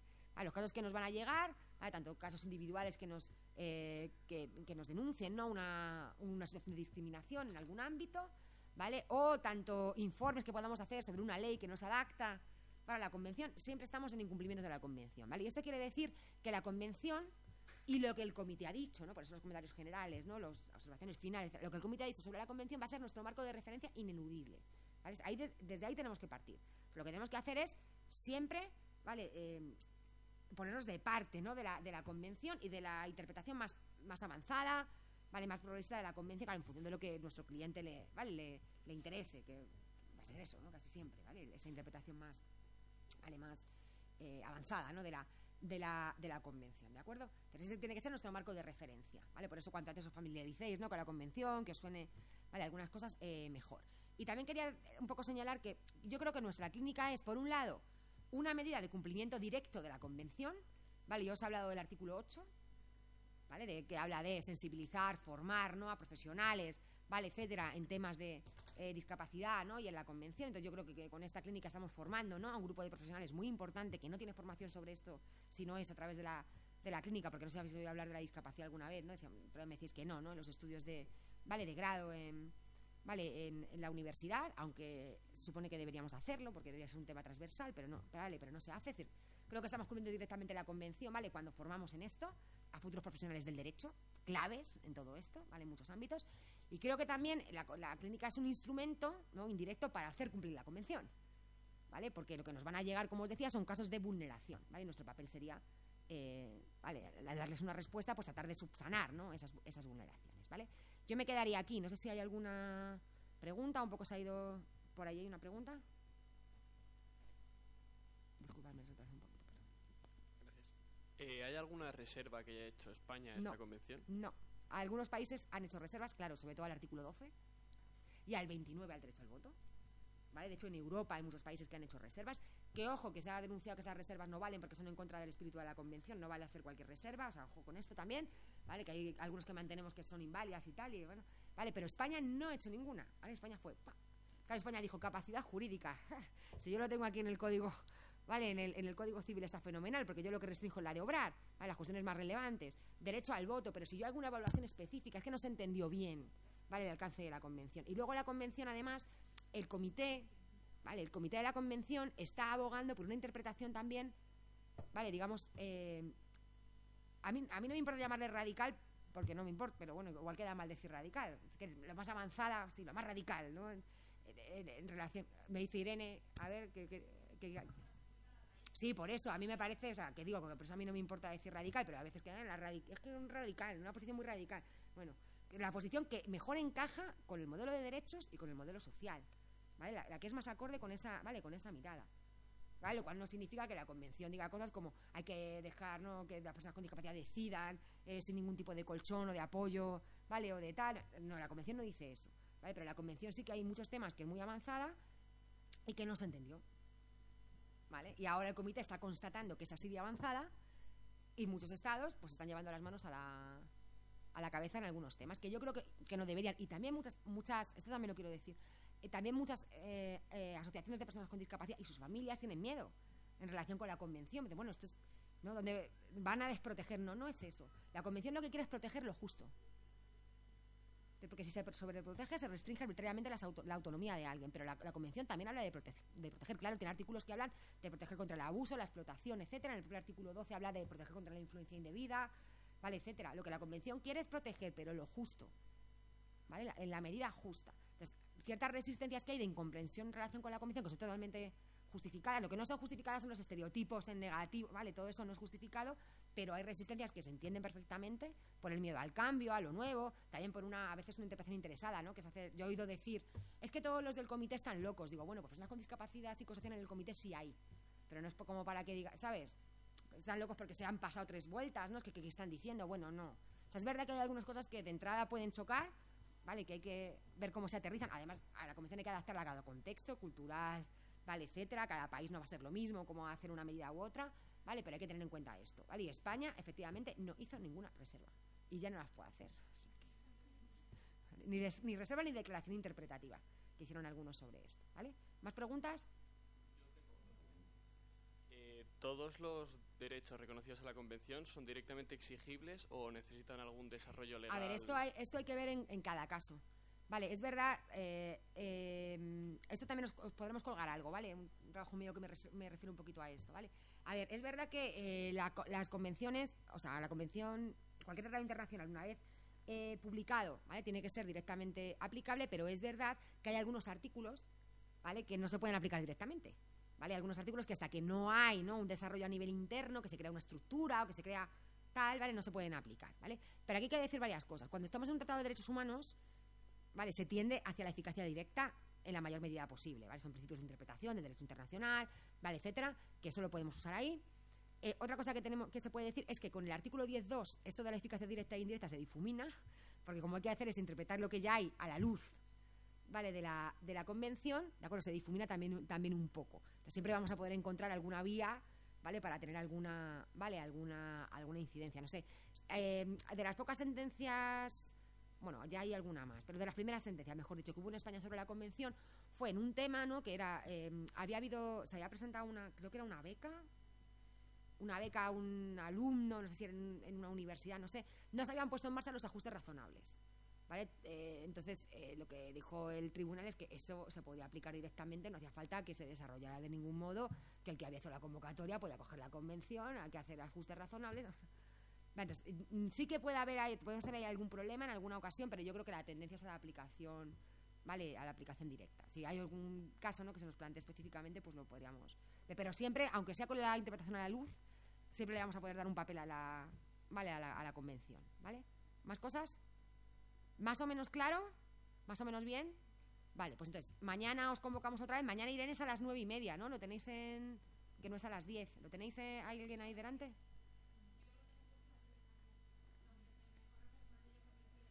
Bueno, revisar el correo, ¿vale? La hora que pongan, como nos hemos cruzado de varias sesiones y tal, revisar en el correo. Creo que mañana, en vez de a las 10, empieza a las 9:30, creo.